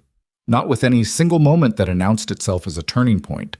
Just the steady, incremental movement of things settling into configurations that were more sustainable than what they'd been before. The federal case developed on its schedule, which was slower than anyone outside of federal prosecution found satisfying, but was moving. Voss had cooperated to the degree that his attorney permitted, which was enough to significantly strengthen the case against the Meridian principles. Harlan Frost remained behind an expensive legal wall, but the wall was showing pressure fractures. 2 of the 4 garage kidnappers had pled to reduce charges in exchange for testimony that connected the operational chain directly to Meridian's tactical arm, a subsidiary that existed, on paper, as a logistics consulting firm and existed in practice as something considerably less advisory. Holt called once a week. The calls were shorter than they'd been in the early days, which meant the investigation was moving into a phase that required less real-time coordination and more patience. Ethan understood the rhythm of it. At the company, Claire moved through her restructuring with the same precision she brought to everything, but with a quality that Ethan noticed was different from the precision of 3 months ago. The earlier version had been tight, controlled in a way that was more about preventing error than about allowing the right things to happen. What he watched now was looser in the best sense. She still made fast decisions. She still didn't suffer mediocrity, but she'd stopped confusing her judgment of a situation with her judgment of the people in it, which were different things that she'd been collapsing together for long enough that separating them was genuinely difficult work. She promoted a woman named Dara Ellison to deputy CFO on an interim basis, pending a full search. Ellison was 43, had been at the company for 6 years, and had been producing work that consistently outperformed her title. When Claire announced the appointment, Marcus had said very quietly, "She's been waiting for someone to see her for 3 years." And Claire had said, "I know," in the tone of someone who understood the cost of what she was acknowledging. She started doing walkthroughs of the floors she rarely went to, not scheduled, not announced. She'd appear on the 12th floor or the 7th and simply walk through, stopping to talk to people whose names she was now making it her business to know, asking about their work with the specific curiosity of someone who wanted the answer, rather than the performed version of the answer. The floors received this initially with the wariness that people reserve for change that hasn't proven itself yet. By the 5th week, the wariness had begun to give way to something more like cautious belief. Ethan watched this from the position he occupied, close enough to see it, professional enough not to editorialize. He did once, in the car after a particularly long day when Claire had a rare moment of visible doubt, say, "You know what's different about how you're doing it now?" She looked at him. "What?" "You're not convincing anyone of anything," he said. "You're just showing up." She was quiet for a moment. "Is that a compliment?" "It's an observation. Convincing people takes energy, and it has a shelf life. Showing up is simpler." He paused. "Harder, but simpler."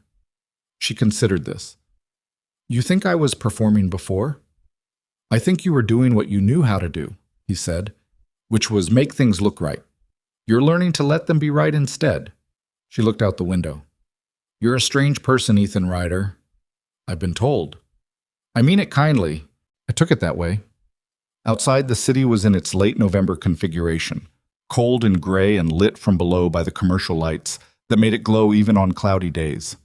They were on the way back to the tower from a board meeting that had lasted 2 hours longer than scheduled and had included a detailed review of the independent controls audit, which had found, as expected, several systemic gaps, and had recommended 23 specific remediation steps. Claire had accepted every recommendation without the defensive pushback that the board chairman had clearly been preparing to manage. His relief at not having to manage it had been visible and slightly comical. "Ethan," she said. "Yeah. Noah's birthday is next week." He glanced at her. "How do you know that?" "Marcus mentioned it. He's very thorough." "I know he is." He drove. 7. He's going to be 7. "What does he want?" "A real dinosaur," Ethan said. "We've had several conversations about feasibility." She almost laughed. The real version this time, not the suppressed one. It was a sound he'd heard a few times now and recognized as the version she didn't manage before it came out, which made it different from the professional warmth she deployed in meetings. "What's the compromise?" "I found a natural history museum about an hour outside the city that has a full articulated skeleton of a diplodocus," he said. "They do a special access program on weekends. You can walk the exhibit before it opens." "He doesn't know yet?" "He doesn't know yet." She was quiet for a moment. "That's a good birthday," she said. It was simply stated, without sentiment performance. It was the opinion of someone who understood what it meant to give a child something they actually wanted rather than what was easy. "I hope so," he said. "He's lucky," Claire said, "to have a parent who listens that carefully." Ethan thought about Noah's question after the first day of the new job. "You came home different," and about the dinosaur figure standing guard next to the coffee maker, and about the specific quality of a 6-year-old's attention when you crouched down to eye level and answered directly. "I'm the lucky one," he said, and meant it in a way that wasn't performative and didn't need to be explained. The penthouse came into play on a Wednesday evening in the first week of December. Claire had been working from her personal residence more frequently in the weeks since the Whitmore. Not from fear, she'd been clear about that, but from the practical reality that her schedule had expanded into hours that made the commute inefficient, and she had a secure home office that Halverson's team had swept and configured. Ethan had assessed the penthouse security in his second week on the job, had made recommendations that were implemented, and was comfortable with the configuration. 2 building security personnel at the lobby desk around the clock. Camera coverage on all elevator banks and the stairwell approaches. Electronic access logs on the floor. What he was not comfortable with on this particular Wednesday evening was the maintenance window. He'd seen it in the building's operations calendar that morning. A 2-hour window, 6 to 8 p.m., for HVAC servicing on the upper floors, requiring the temporary disabling of 2 of the elevator bank cameras for physical access. It was legitimate. The building operations manager had confirmed it. The HVAC company was the same one that had serviced the building for 4 years. But Ethan had been thinking about contingencies since the night at the Whitmore. The camera window was exactly the kind of seam that a careful person would plan around. He called Halverson at 4:15. "The maintenance window tonight." "Already on it," Halverson said. "I've got Reeves doing visual coverage on the bank during the window." "I want to be there too." A pause. "You think it's something?" "I think careful people use maintenance windows," Ethan said. "And until the Meridian prosecution is locked, I don't want to assume we're past the contingency phase." He told Claire at 4:30 that he was going to be in the building rather than signing off at 6. She looked at him with the particular expression that she'd developed over the past weeks. The one that meant she understood something was being managed and she trusted him to manage it. But she also wasn't going to pretend she didn't know it was being managed. "Stay out of my way," she said. "I have 3 calls tonight." "You won't see me," he said. "I never see you until I need to," she said, "which is exactly how I know you're doing it right." The maintenance team arrived at 6:02 and were exactly what they appeared to be.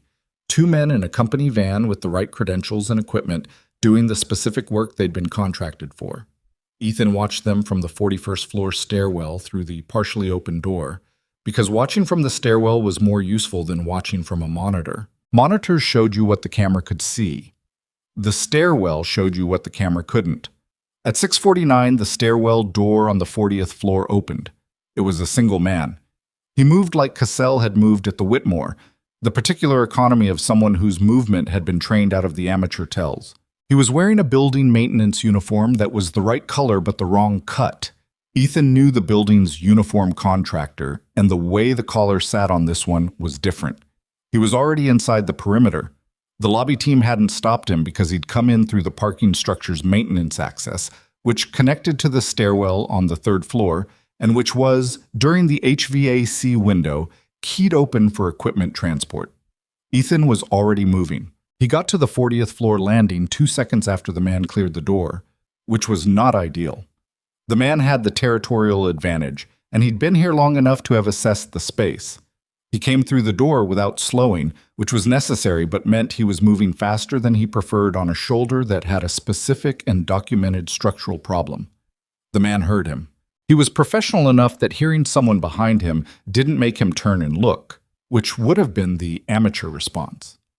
He accelerated, going for the access corridor that led to Claire's floor, and Ethan closed the distance with the controlled speed of someone who understood that falling behind in the next 4 seconds was not recoverable. What followed was not clean. Ethan had known it wouldn't be. Clean fights were the ones where the disparity was large enough that the outcome was never really in question, and this man was not a disparity situation. He was good. He was fast. He had the compact, efficient violence of someone who had been selected for and trained for a long time. And the first exchange in the corridor left Ethan's shoulder screaming in a way that was neither subtle nor ignorable. He ignored it. He had the advantage of the corridor width, which was too narrow for the kind of movement the man was accustomed to using, and the advantage of knowing the layout. He'd walked every inch of it in his assessment weeks ago, had noted the junction at the northeast corner where the maintenance closet door opened inward, and the sight line from the camera mounted at the corridor's end was blocked by the doorframe for approximately 2 linear feet. He used both. It was 3.5 minutes from the stairwell door to the man on the floor. The shoulder had torn something new in the process. He could feel the specific wrongness of it, the structural looseness that hadn't been there before. He was going to hear about this from Dr. Varun. He called Halverson while he was still in the corridor, one hand pressed to his shoulder, the man secured with his own equipment zip-tied in a way that Ethan had learned in a different life and hadn't forgotten. 40th floor north corridor, he said. Need you up here, and call Holt. You okay? I need you up here now, Halverson. He called Reeves on the secondary channel and had him go to Claire's floor and stay there until Halverson arrived. Then he sat down against the wall in the corridor, which was not ideal optics, but was functionally necessary because his legs had decided this was a reasonable moment to express their opinion about the last 4 hours. Claire called his phone 4 minutes later. He answered on the second ring. Reeves is outside my door, she said. What happened? It's handled, he said. Building is secure. Holt is on the way. A silence. You're hurt. I'm sitting down in a hallway. Ethan? The shoulder, he said. It's the same shoulder. I'm fine. Another silence, this one with a different quality. Where exactly are you? 40th floor north corridor. Don't come down here. I wasn't going to. They both knew she had been about to. I'll be up in 15 minutes, he said. She didn't respond immediately. When she did, her voice was controlled in the specific way it got when she was managing something that didn't fit her professional register. You're going to get the surgery, she said. I know. Next week. The case, Halverson's team can manage for 2 weeks, she said. You're getting the surgery next week or I'm going to tell Dr. Varun myself. He looked at the ceiling of the 40th floor north corridor. It was standard office ceiling, drop tile, fluorescent, the kind of ceiling that existed in 1,000 buildings and meant nothing. He looked at it for a moment. Okay, he said. Okay. Next week, he said. The man on the floor made a sound that was not an attempt at communication, just the sound of someone coming back to awareness in an uncomfortable position. Ethan glanced at him and moved 1 foot slightly closer, which was sufficient to communicate that awareness was not going to improve his situation. Halverson came through the stairwell door with Reeves and 2 other members of the building team 40 seconds later. Holt arrived, with a federal presence that filled the corridor in a way it hadn't been designed for, 22 minutes after that. The man's name was Gregor Ashby. He was former private military, South African contracted, with a work history that Holt's team identified within an hour as deeply entangled with Meridian's operational arm, specifically the same arm that had contracted the garage team. His presence closed the gap that the prosecution had been working to close, a direct operational link between the 40th floor access attempt and the Meridian principals who were currently behind their expensive legal wall. Holt pulled Ethan aside in the corridor while his team worked the scene. "This is the thread we needed," he said. "I know." "How'd you make him?" "Uniform was wrong," Ethan said, and he moved like he'd been somewhere that paid for the way he moved. Holt looked at him. "The shoulder." "It'll be fine." "You should go to the ER." "I should go upstairs," Ethan said, "and tell Claire what happened, and then I'm going home." Holt considered arguing and decided against it. "Go," he said. "I'll call you tomorrow." Ethan went upstairs. Claire met him at the door of the penthouse, not opened by Reeves, but by her, which meant she'd been at the door when he knocked. She looked at the shoulder the way a person looks at something they had told someone to deal with, and which had predictably gotten worse in the interval between the telling and the dealing. She didn't say anything about it. She stepped back and let him in. The penthouse was large and carefully furnished in the specific way of a person who had good taste and not enough time to use the space fully. Well-chosen pieces in rooms that were slightly too quiet, a kitchen with the equipment of someone who cooked occasionally and seriously. The living room window faced the city, and the city at 9:30 on a December night was lit and distant and entirely itself. She poured him water. He sat on her couch, which he'd never sat on before, and drank it. His shoulder was wrapped in the brace from Dr. Varun, which he'd put on in the elevator, and it was doing what braces do, which is remind you of the injury rather than resolving it. "Tell me," she said. He told her, factually, in sequence. She listened without interrupting, which was the thing about Claire that had clarified itself over the past 2 months. She was a genuinely good listener when she decided something was worth listening to carefully. She didn't interject to show she was following, she just followed. When he finished, she was quiet for a moment. "It's over," she said. "The operational threat is over," he said. "The legal case will take time." "But no one else is coming." "Not from this direction," he said. "Ashby was their last card. They'd have held him if they had more." She looked at the window. The city did what it always did, indifferent and enormous and lit from within. "I keep thinking about what it would have cost to not have you here," she said. "Not in an insurance sense, just the thing itself. What the shape of this year would have been." He didn't answer that because it was the kind of thing that didn't have an answer that wasn't either insufficient or too much. He thought about the morning in the lobby, the clean, polite termination, the elevator, the bag in his hand, the way the morning had held what it held and nobody had known yet what it was holding. "You should sleep," he said. "Reeves is on the floor until Halverson rotates in. You're secure." She nodded slowly. "Are you going to be able to drive?" "I'll manage." "Ethan." She said it quietly but precisely.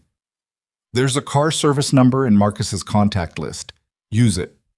He looked at her. "You drove me around for 11 months, she said. "Let someone drive you home." He called the car service.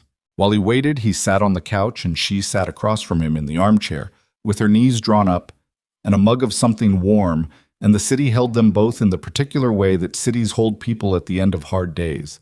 Indifferently, completely, like a fact. He got home at 10:50. Mrs. Galvez had stayed again. Noah was asleep with the dinosaur in the crook of his arm. The apartment was warm and smelled like the soup she made when she sensed the day had been difficult, which was a kind of attention he had not asked for and remained grateful for in the inarticulate way that the best kindnesses inspire. He sat at the kitchen table for a while after she went back to the pullout. He rolled his shoulder once and let it be what it was. He thought about the surgery. He thought about 2 weeks of modified duty and what that would look like for Noah, who would almost certainly attempt to leverage the recovery period for strategic advantages around bedtime and screen time. He thought about the Diplodocus at the Natural History Museum and Noah's face when they walked into that exhibit before anyone else was there, and what that would cost in terms of patience and timing, and the specific effort of making something feel like magic for a 7-year-old who was old enough to be beginning to understand that magic was usually just someone working very hard in a direction you hadn't noticed. He turned off the kitchen light and went to bed. His shoulder hurt. His legs ached. He was 32 years old and he had, in the course of about 2 months, dismantled a professional kidnapping team, identified and exposed a 9-year corporate conspiracy, neutralized 2 separate assassination attempts, and torn his posterior labrum in a way that was going to require general anesthesia and a recovery period. He lay in the dark and listened to the city through the cracked window. He thought, this is enough. Not as a conclusion, as a fact, present tense, neither proud nor resigned. This is enough, and tomorrow there will be more of it, and that's what it means to be in the middle of a life rather than at the end of one. He was asleep inside 4 minutes. The surgery was on a Tuesday. Noah had been briefed in advance with the seriousness that he brought to all information he considered important. He'd asked 3 questions. Would it hurt? How long would the arm be in the sling? And could he draw on the bandage? Ethan had answered all 3 directly.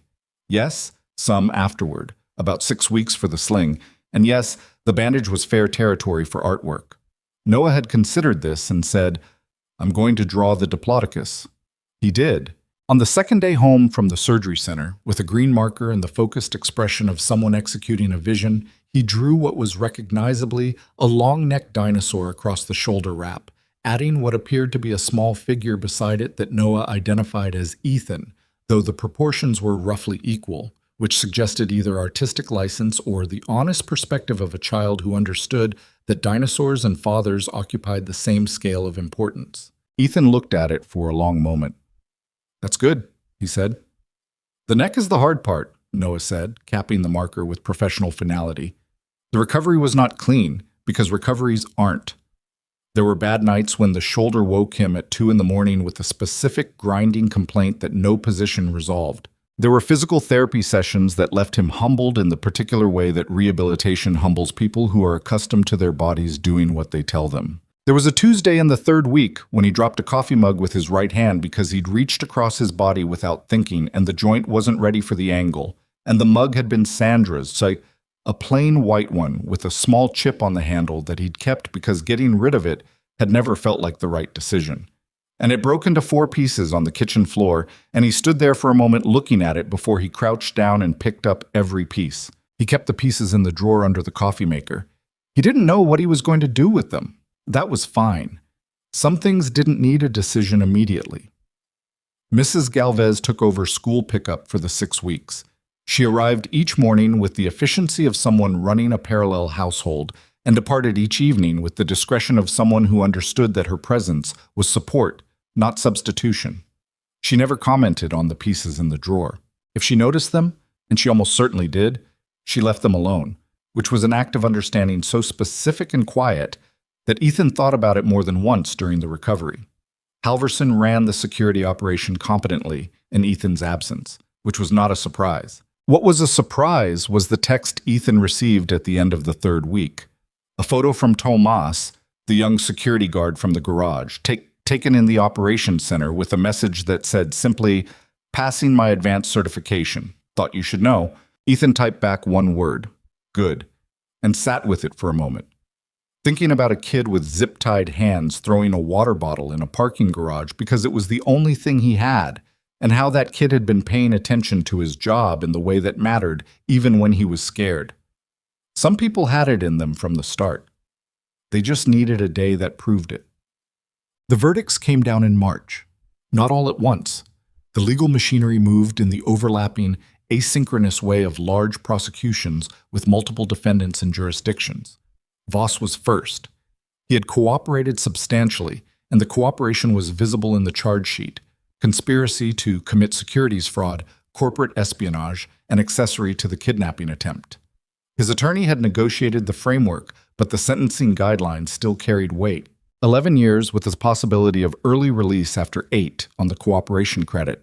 Ethan read the news on his phone in the car outside Noah's school, waiting for pickup. He read it twice. Then he put the phone in his pocket and watched the school doors.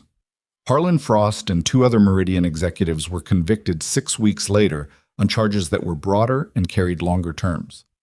Frost received 17 years. The holding company through which the kidnapping had been contracted was dissolved by court order, its assets frozen pending civil suits that would take years to resolve.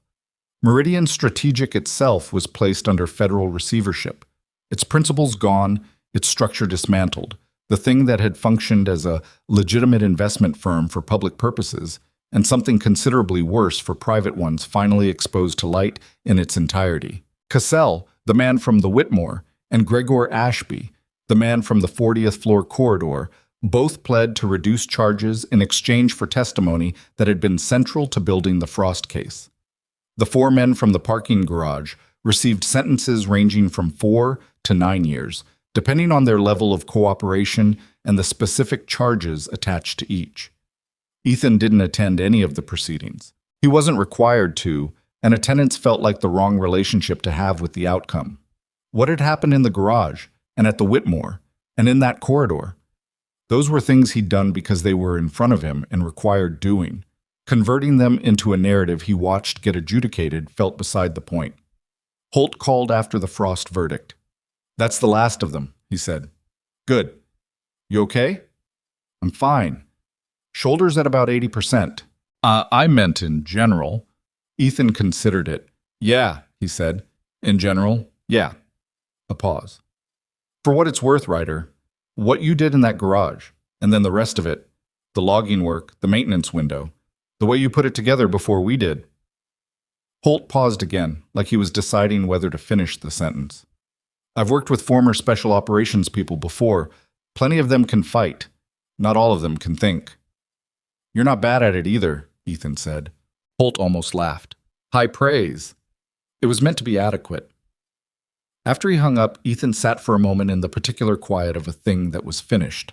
Not triumphant, not relieved exactly, though there was some of that. Just finished. The way a room feels after furniture has been moved and the floor underneath has been cleaned and everything is in its right place for the first time in a long time. The company celebration was Claire's idea, and she executed it in characteristic fashion, which meant it was not a party in the conventional sense, but a gathering with purpose, held in the company's main conference center, catered with care but not extravagance, open to everyone in the building from the lobby security team to the board members, with a specific intent that she made clear in the invitation, to mark not just the resolution of a crisis, but the beginning of something the company was still in the process of becoming. Ethan wore the jacket he'd worn to the Whitmore, cleaned and repressed. His shoulder was at the point in recovery where the sling was gone and the physical memory of the injury lingered as a specific cautiousness in how he moved, a slight delay before certain reaches, a preference for keeping his right side toward the room rather than his left. He would be close to full range of motion by summer, Dr. Varun had said, and he believed her. The room was full by the time he arrived. He recognized most faces, some by name, many by presence, a few by role alone. He saw Dara Ellison talking to 3 of the people she now managed, with the ease of someone who had been doing the job longer than the title acknowledged. He saw Halverson near the back with 2 of his team, holding drinks and observing the room the way that security people observe rooms even when they are not working. He saw Tomas near the food, talking to a woman Ethan didn't recognize, gesturing with some animation about something. He looked older than he had in October. 4 months had put something in his face that hadn't been there before. Not hardness, exactly. More like the beginning of the knowledge that you could be in the worst moment of your professional life and throw what you had and it would be enough. Claire found him near the room's east side, where he'd positioned himself out of habit and left himself there out of preference. "You clean up?" she said. "I own one good jacket." "It's a good jacket." She had a glass of water, not wine, which he'd noticed was her consistent choice at events that required her full attention. She looked out at the room with the expression of someone taking an accounting. "Dara's doing well. I know. I keep waiting for her to make a major error so I can see how she handles it," Claire said. "She hasn't made one yet, which is its own kind of information. Or she's correcting them before they become major. That's possible." She turned to him. "How's the shoulder?" "Better. Better or better. Better, genuinely." She looked at him the way she'd learned to look at him over the past months, reading the actual signal rather than the presentation. She appeared to find it satisfactory. "Noah?" 7 years old and very clear about his opinions, Ethan said. "He told me last week that my scrambled eggs are not as good as Mrs. Galvez's. Is he right?" "Almost certainly." She smiled, the real one, the unmanaged version. He'd seen it enough times now to know it by its specific quality. It reached the eyes first and the rest of the face second, which was the reverse of a practiced smile. She turned to face the room more fully. He stood beside her and did the same, and for a moment they were just two people looking at a room full of other people trying to build something worth building. "I've been thinking," she said, "about what you told me in the car that night. After the Whitmore." "Which part?" "About trust being what trust is." She paused. "I've been unfair to that word, I think. I treated it like a verdict. Either someone had earned it completely or they hadn't earned it at all. Richard had earned it for 9 years, so I stopped looking at him. People I'd had for 3 years hadn't earned it all the way, so I kept a distance that made it hard for them to do their jobs." She was quiet for a moment. "That's not trust. That's a scorecard." Ethan didn't say anything immediately because she wasn't wrong, and the observation had cost her something to arrive at. "You trusted me in that corridor," she said, "before you had any reason to. You came back into that garage for someone who had just fired you. I told you. I know what you told me. That you hadn't left the building yet." She looked at him. "That's not the whole reason." He thought about the right answer, which was also the true answer, which was simpler than it might have seemed. "Some people deserve protecting," he said. "That's not about earning it. It's just a fact about certain people." She held his gaze. There was something in her expression that was composed of several things at once. Gratitude, yes, but also the specific weight of being seen accurately by someone who didn't need anything from you in return for the seeing. That weight was uncomfortable and necessary in equal measure. She turned back to the room and lifted her voice in the easy, carrying way of someone accustomed to addressing crowds. "Can I have everyone's attention for a minute?" The room settled. She spoke for about 4 minutes, without notes. She talked about the year they'd had, not euphemistically, not with the corporate gloss that turned crisis into narrative, but with the directness that had become the consistent register of her leadership since October. She named what had happened. She named what it had cost. And then she talked about what it had shown them, about the strength of the people in the room, about the culture they were building toward, about what it meant to believe in something enough to fight for it when the fight was real and not theoretical. Then she said Ethan's name. "Most of you know the basic shape of what happened," she said. "A man who worked here, who I fired on the same morning, that he saved my life, and then came back and did it again and again." She paused. "I've thought a lot about what to say about Ethan Ryder that doesn't reduce what he did to something that fits in a sentence. I don't think it does fit." She looked at him across the room. "What I can say is that the reason this company is standing, and the reason I'm standing, is because one person paid attention when it would have been easier not to, and then kept paying attention, even when it cost him something, every time." The room applauded. Ethan received it the way he received most things, without retreating from it, but without expanding into it either. He nodded once. He did not go to the front of the room.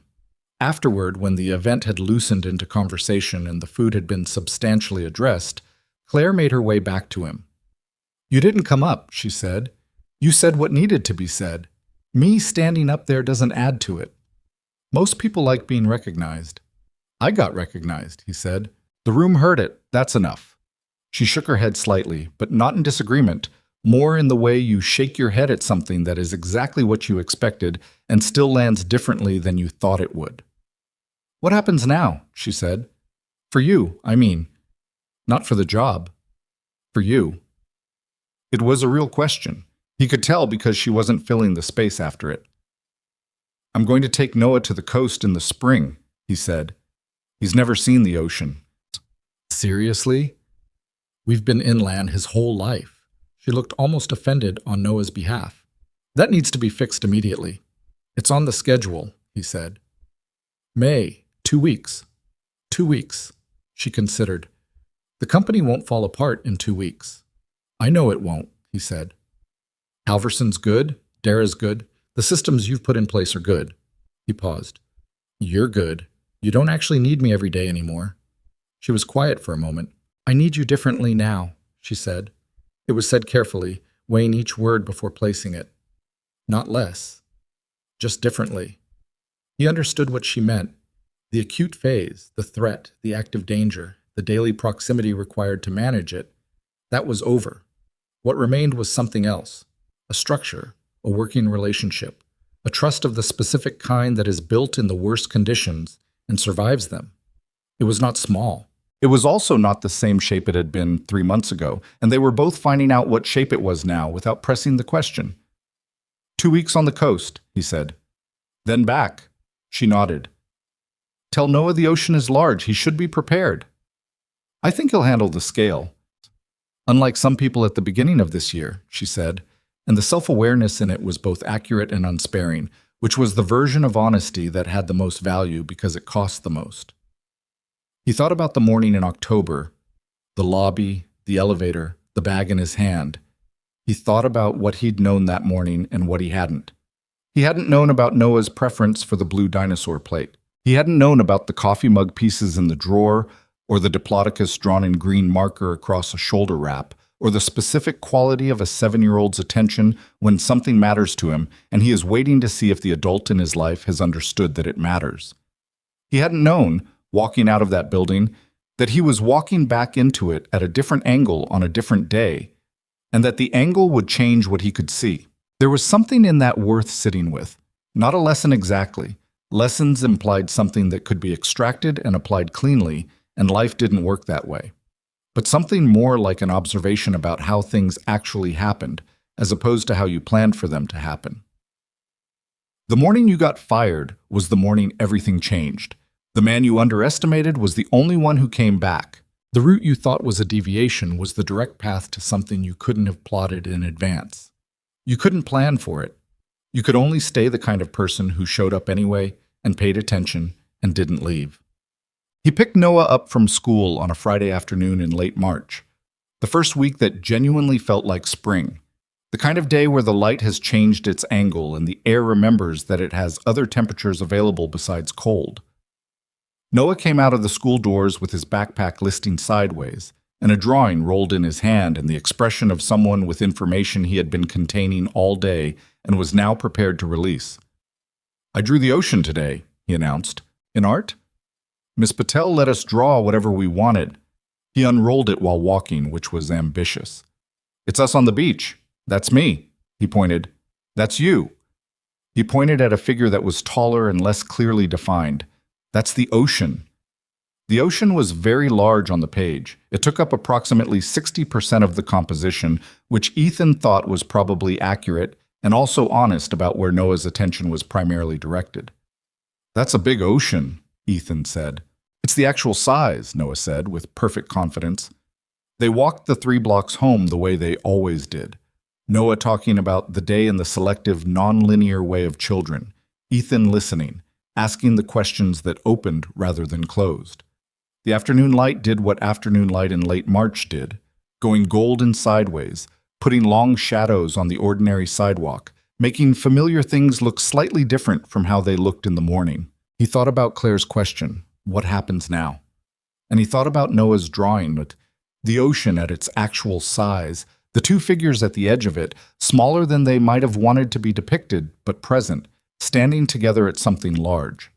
What happened now was this: the walk home, the drawing in Noah's hand, the kitchen that would need dinner, the bath that would need negotiating, the story that Noah would pick, and which he would always pick from the same 3 books in rotation, because repetition was, for him, a form of pleasure rather than boredom.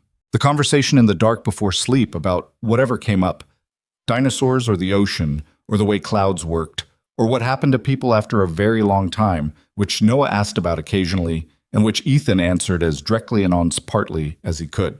And then tomorrow, and the thing after tomorrow, and the shape of a life that was not large in the way that some lives were large, not decorated with the kind of moments people made monuments to, but was full in the specific way that fullness actually works, which is in the small, repeated things that accumulate into something you can stand on.